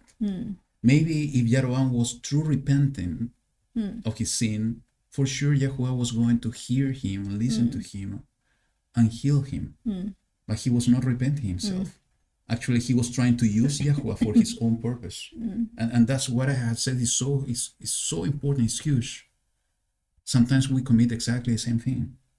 Trying to use YaHuWaH as like a... To take the benefits, you said? Yes, like when we are okay, we are beside him, and when we are not, no? ¿Cómo lo dice en español? ¿Qué está la botella? Genio. The genius in the bottle. Genie in the bottle. The genie in the bottle. Something like that. We are trying to use YaHuWaH as the genie in the bottle that, we are going to him all the time that we just need in order for him to fulfill what our needs. And when everything is okay, then we forget. We forget and we are just using him. And that's really... How you are going to feel yourself is somebody's coming to you, and we have been talking about this in the past. It's coming to you only when it's in needs in something. It's coming to you like to use you because he knows that you are going to answer and to do something to help. How you are going to feel about it? Maybe it's going to reach with beautiful words, it's going to touch your heart and everything, but then when everything was solved, disappear. And you know that the person is talking, is bad talking That's in your even back, That's even worse. is doing something totally different of in the way that you think, in the way that you are, in the way you are, and he's coming to you in order to please appease your face, restore my hand. Now I'm repented. Please, my son is so sick. Is my true? Is the next king? If we are going, it's just for us to put ourselves in the shoes of YaHuWaH, even though that we don't comprehend completely his nature, but we have been created to his image and likeness. So he thinks, he sees, he smells. He's a living being in the same way we are. So if we feel that in this kind of situation, how much more he is going to feel?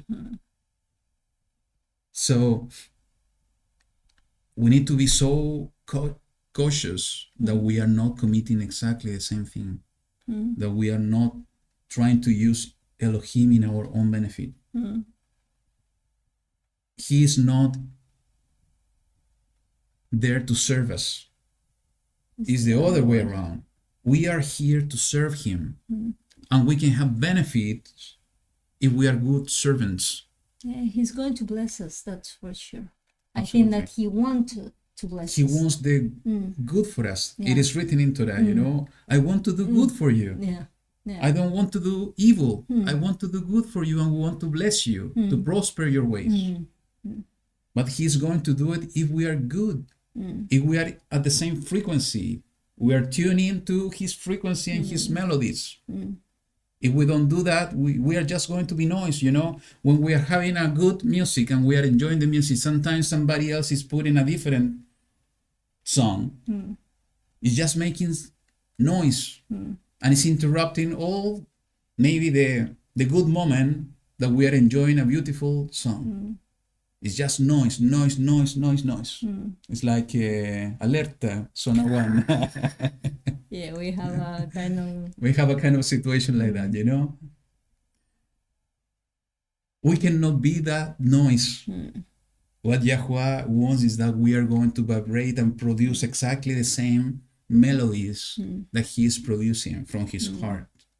And when we do that, he's going to fill us with his blessings and everything that is in his heart for us. Okay? But sometimes his ways are so interesting because sometimes there are things that we perceive that they are not blessings and we feel that maybe they are punishments and they are in the other way around. They are blessings, and now we are going to see something that is very interesting on that.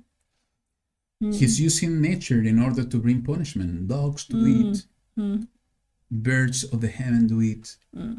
So I don't know. It could be we can look at it spiritually and physically, both of them. I think both of them is going to happen. What happened to Jezebel is going to be part of the stories we will see. It was a literal thing. Dogs eating her flesh. I am always, it called my attention how many dogs we can see lately, I don't know, sleeping during the day and they're abandoned in some places. And that is kind of not normal. And they're very quiet. But I think that they're there for a reason. Something is going to happen soon. And this is going to be one part of the... What's going to happen most probably in these end times. So I don't know what was the last verse you read. I think that it was this one. Okay. When your feet enter the city, the child Most shall probably. die. And all Israel shall mourn for him and bury him, for he is the only one of Jeroboam who shall come to the burial site, because in him there is found a good report our YaHuWaH Elohim of Israel. It was in the only house son, of right? Jeroboam. It was the only child. I don't know if it was the only one, the only child, or it was the only one who was good in all the family. But you can see that he was sick. And maybe it was a young age, that maybe the parents were not prepared to have this separation. But you can see that even though it was a sad moment, it was maybe something, that's why I was telling you, sometimes we don't understand the ways of YaHuWaH. Maybe he was blessed somehow to be taken before all the destruction that was going to happen on the earth, on the city that they were living, on all the punishment that was going to happen on the kingdom. Sometimes we don't understand, and when we have maybe some family members that have departed before the time, and we know in our hearts, and we said, but he was so good, a good person, a good child, I don't know, a good husband, a good brother, sister, and everything. And we are in that pain. I know that YaHuWaH at some point he's going to reveal us and give us that shalom, because maybe for us it's the sad part, but for them it was the perfect moment for them to take them to go and rest. It was her preparation period was over. They reached the good part. They were like the ripe fruit. It wasn't the best moment. Maybe if they have lived here, maybe they would have deviated later. Yeah. And I think that in some cases, YaHuWaH do that. There are all kind of cases, but for all those who are suffering from that moment, from a separation, YaHuWaH is going to give us that shalom. And we have that hope that he is going to raise up all their children, all those who were living before and that are going to do it in the future too. So we have to have that hope, and not to see that the death is only punishment. Sometimes it's a good way that he's taken, and It's he compassion. knows it's compassion. He knows what is our minute. Yeah. And 14. okay. And YaHuWaH shall raise up for himself a sovereign over Israel, who cuts off the house of Jeroboam this day and even now. And YaHuWaH shall strike Israel, as a reed is shaken in the water, and shall pluck Israel from his good soil which he gave to their fathers, and shall scatter them beyond the river, because they made their Asherim, provoking YaHuWaH. And he shall give Israel up, because of the sins of Jeroboam, who sinned and who made Israel sin. That's what we were talking Yeah. about.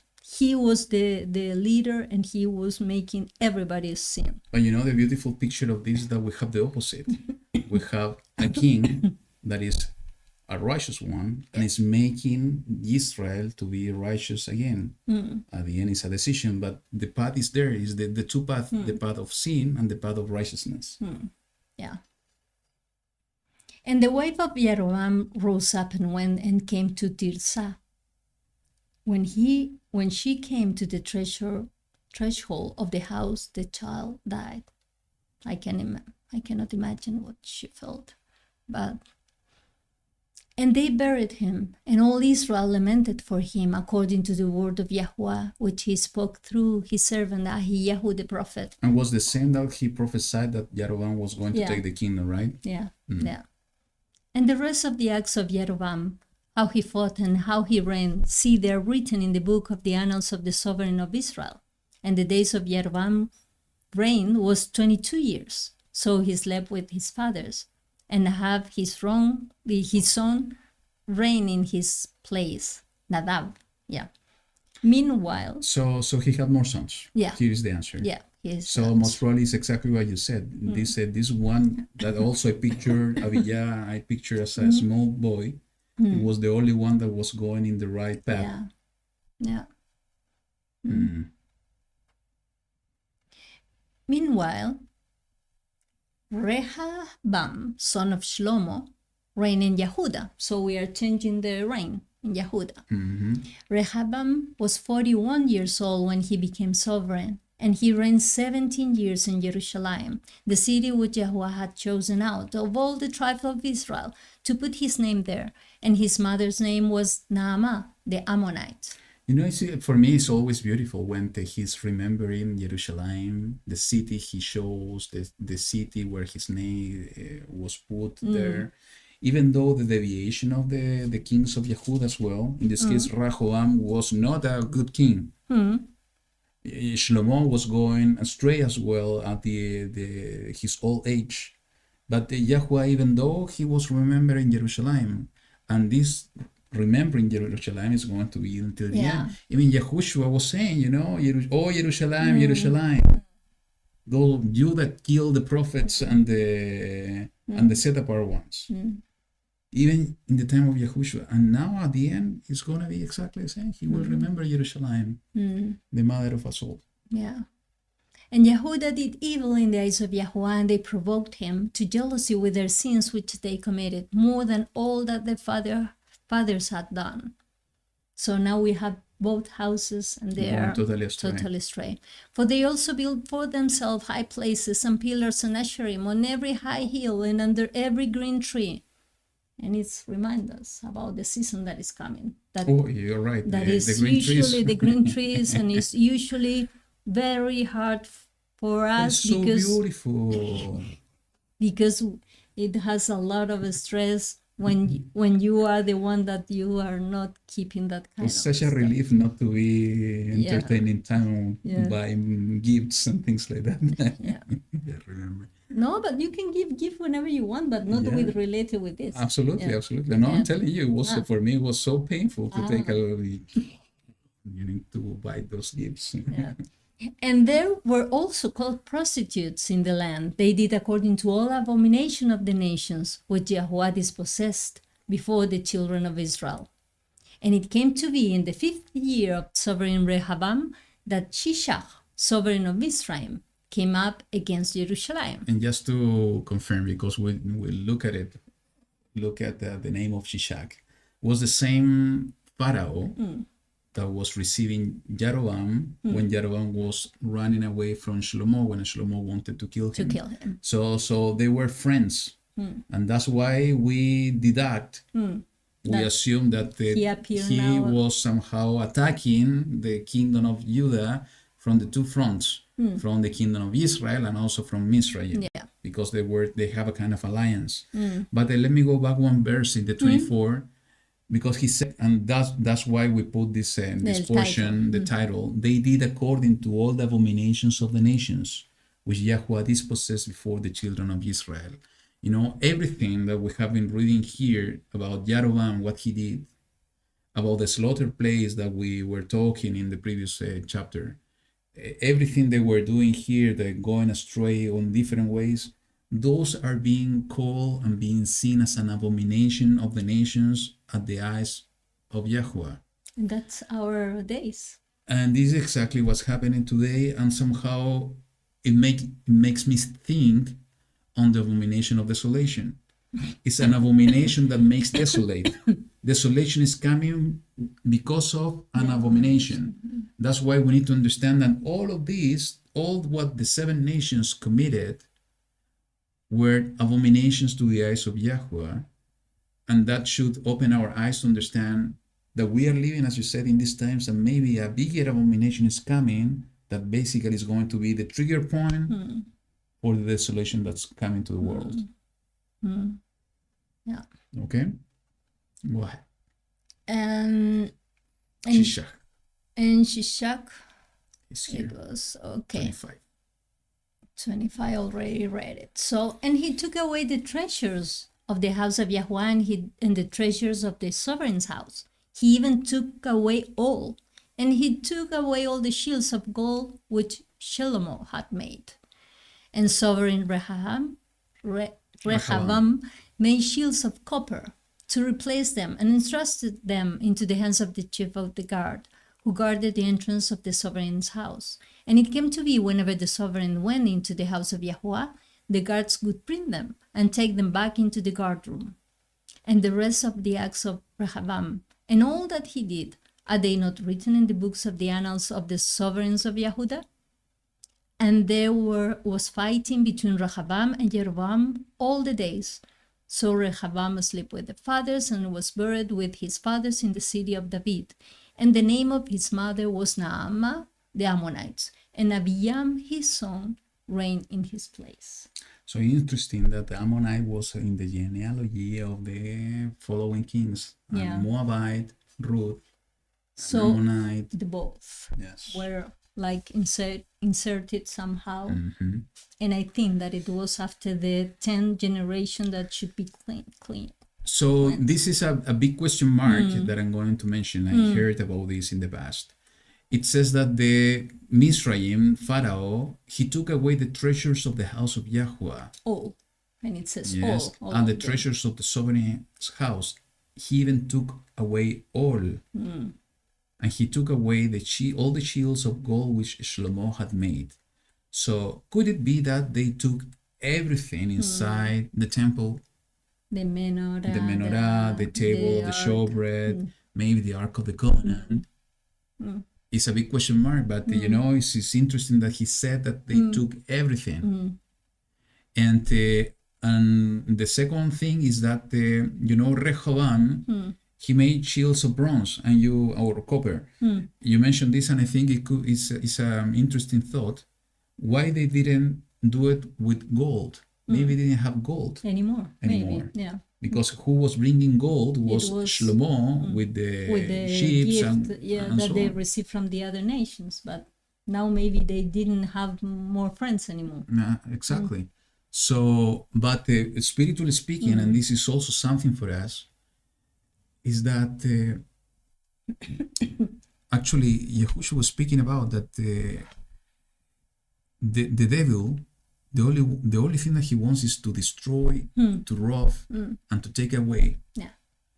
And It's distraction. Only distraction. it's only destruction. And we were reading last week is that he's like a roaring lion that is being around, looking for the space, the space and the moment in order to attack.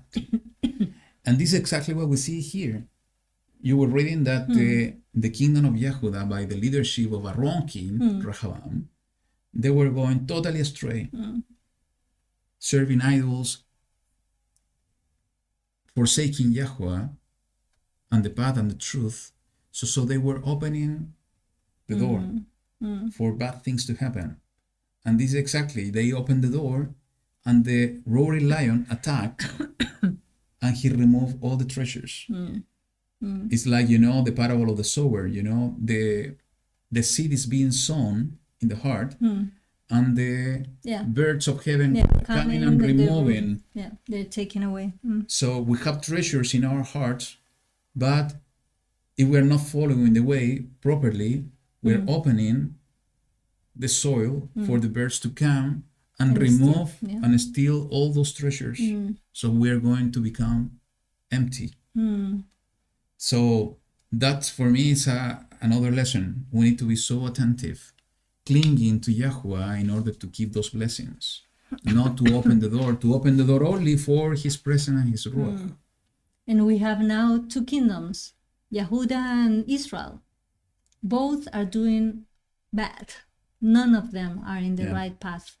And that's sad because I was sharing this with my sister Camila, that I think that it's always interesting because I remember, and I think that is important, because YaHuWaH always was talking about 3 generations to be in the right path. And I remember Abraham, Yitzhak, Yaakov, and then Israel was formed. It was a blessing. And I think that it was kind of expecting the same. David, then Shlomo, but Shlomo deviates. So, but at least some part of the way he did it in the good way. And then maybe was expecting the 3rd generation to be okay, but it wasn't. So here we can see that the 3rd generation didn't do it. So, and when we are going to continue in this and studying all these kings, we are going to see that every time YaHuWaH was trying to give us somebody who was taking us back to the right path. Good behavior and bad behavior. Yeah, always. And we have that. One that is going to be good and the other, well, no. But that's so beautiful what you said, because we will see on the coming portions is that though there were good kings and bad kings, there was something common in the different periods, is that there was always a remnant. There was always a small flock that they were clinging to the ways of YaHuWaH. Some of them were the Levites, some of them were the priests, that they were totally removed from as we see on the kingdoms of Israel, because they were assigning, appointing different type of priests. But also prophets, people that were clinging to YaHuWaH. And sometimes when you look at it in that way, it's something very similar to what we are living today. There is a small flock, small remnant of his people in this time, that the only thing that they have in their heart is to seek him and to follow his path. And we are so much waiting for the manifestation of his kingdom to the eyes of everyone, that just that only feeling, that only thought reveals the real love of what we have here in our hearts, is just to follow him. That's the heart of the remnant, just waiting for his Elohim, just wanting to put a smile on his face, just to make sure that we are serving him in spirit and in truth with all our being. And that's the spirit and the heart of a remnant. It doesn't matter where we are. It doesn't matter in the condition that we are, because I remember about Daniel. He was captive between the Babylonian Empire, and I remember about Yehusef. He was in prison, and but after all those periods that maybe it could be so dark and a lot of trials were happening, YaHuWaH was always with them, and he was looking away to bring them and to show us that they were instruments to bring the rest of the people to the right path. Yeah, to him. Absolutely. So a lot of lessons in this Yeah. portion, I think, Yeah. that is totally applicable to us in these days. And I think the coming portions also are going to bring similar insights. We are in those turbulent times where we see people going astray, people leading other people astray. And also we see good people trying to do the will of YaHuWaH, but also not following completely the path of YaHuWaH and not enduring until the end. We see false prophets that maybe it's not their intention to bring the wrong words, but somehow are being used in order to try the remnant. And to fulfill everything, all the things that YaHuWaH said that was going to happen. And also we see remnant of people that wants to seek his Elohim, though that everybody else is going astray, is just to cling to YaHuWaH. You know, it's the same picture that we are living today. There's nothing new under the sun. So what we need to do is to take these lessons to our heart and to seek YaHuWaH, as I said at the beginning, in his word, written word, but also in our experience. We need to let the Ruach to change us from within in order to be a true child of Elohim. So we really hope that this has been a blessing to you. Yeah. And Thanks each of you. Yeah.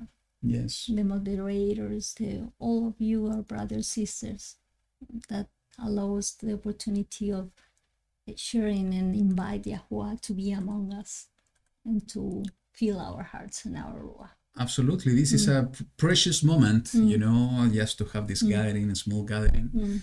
It's a precious moment to be able to spend this time with you. Though we don't see your faces, we feel your hearts.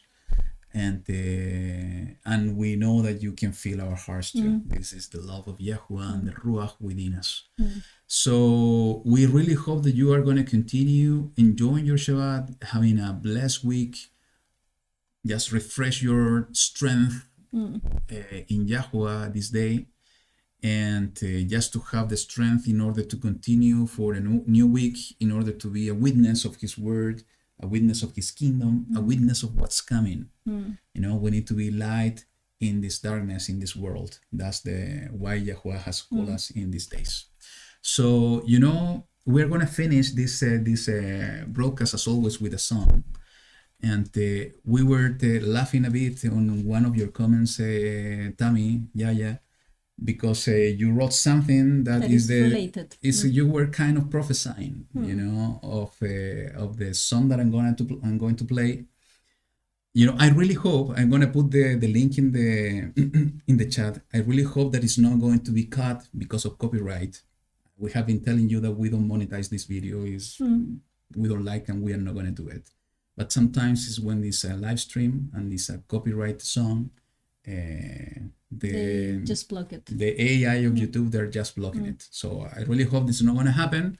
But if it happens, I'm going to put the link there. So you can listen it later. So you can listen later. Just to put a story of the song, when I was a teenager and leading music at church, I found this singer that I still like the way he sings. Most probably you know him, is Ron Kenoli. And it's beautiful, you know. A few years ago, I found a new song from him, and he was singing to YaHuWaH. Now he's using his And now name. he's using the name, you know, for a few years till now. And for me, it was something so beautiful to see that he also found the true name of Elohim. So when I was a teenager, I was used to listen to this song, and it's a beautiful one. And I found this kind of remake that they did it in a group of people that they are singing to the coming kingdom. So take a look on this one. You will understand what we were laughing of the prophecy you did in the chat. And enjoy the song, enjoy the lyrics, and think on what they're singing. Sing it in your heart as well, because this is exactly what's coming. So with that have said, thank you so much. Yeah. Toda Rabba, YaHuWaH be with you all.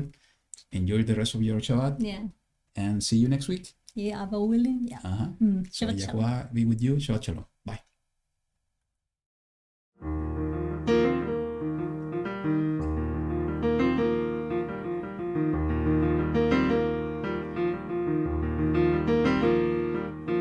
Blessing and honor, glory and power be to the Ancient of Days.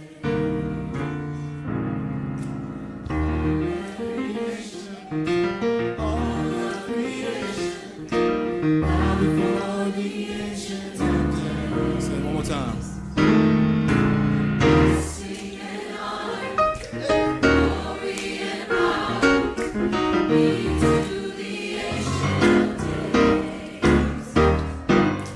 From every nation, all of creation, bow before the Ancient of Days. Every tongue in heaven and every tongue in heaven and earth shall declare your glory. Every knee shall bow at your throne.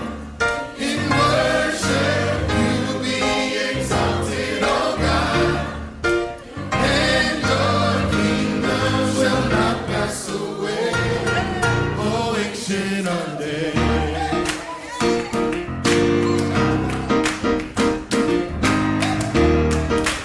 Say it again. Blessing and honor. Say, blessing and honor, glory and power be unto the Ancient of Days. From every nation, all of creation, everybody bows before the Ancient of Days. Every tongue in heaven and earth, every tongue in heaven and earth shall declare your glory. Every knee shall bow at your throne. In worship, you will be exalted, O God, and your kingdom shall not pass away. Every tongue in heaven and earth, every tongue in heaven and earth shall declare your glory. Every knee shall bow at your throne. In worship, you will be exalted, O God, and your kingdom shall not pass away, O Ancient of Days. Hey, yeah.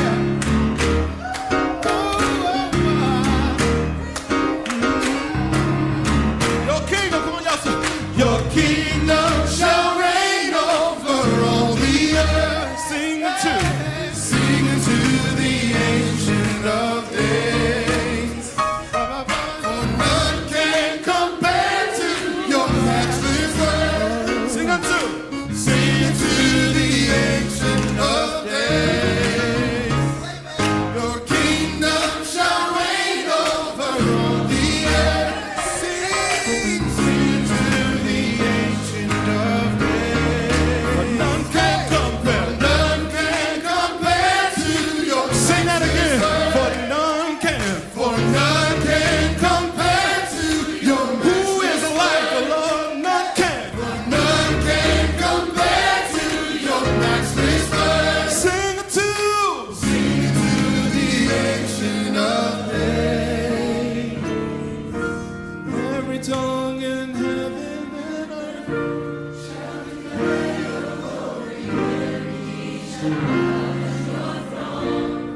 In worship you will be exalted, O God, and your kingdom shall not pass away, O Ancient of Days.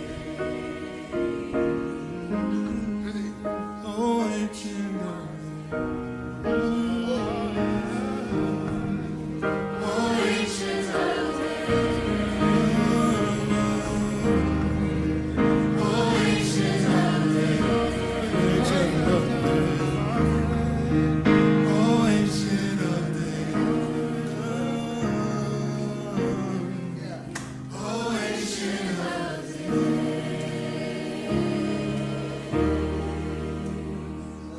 He's worthy, isn't he?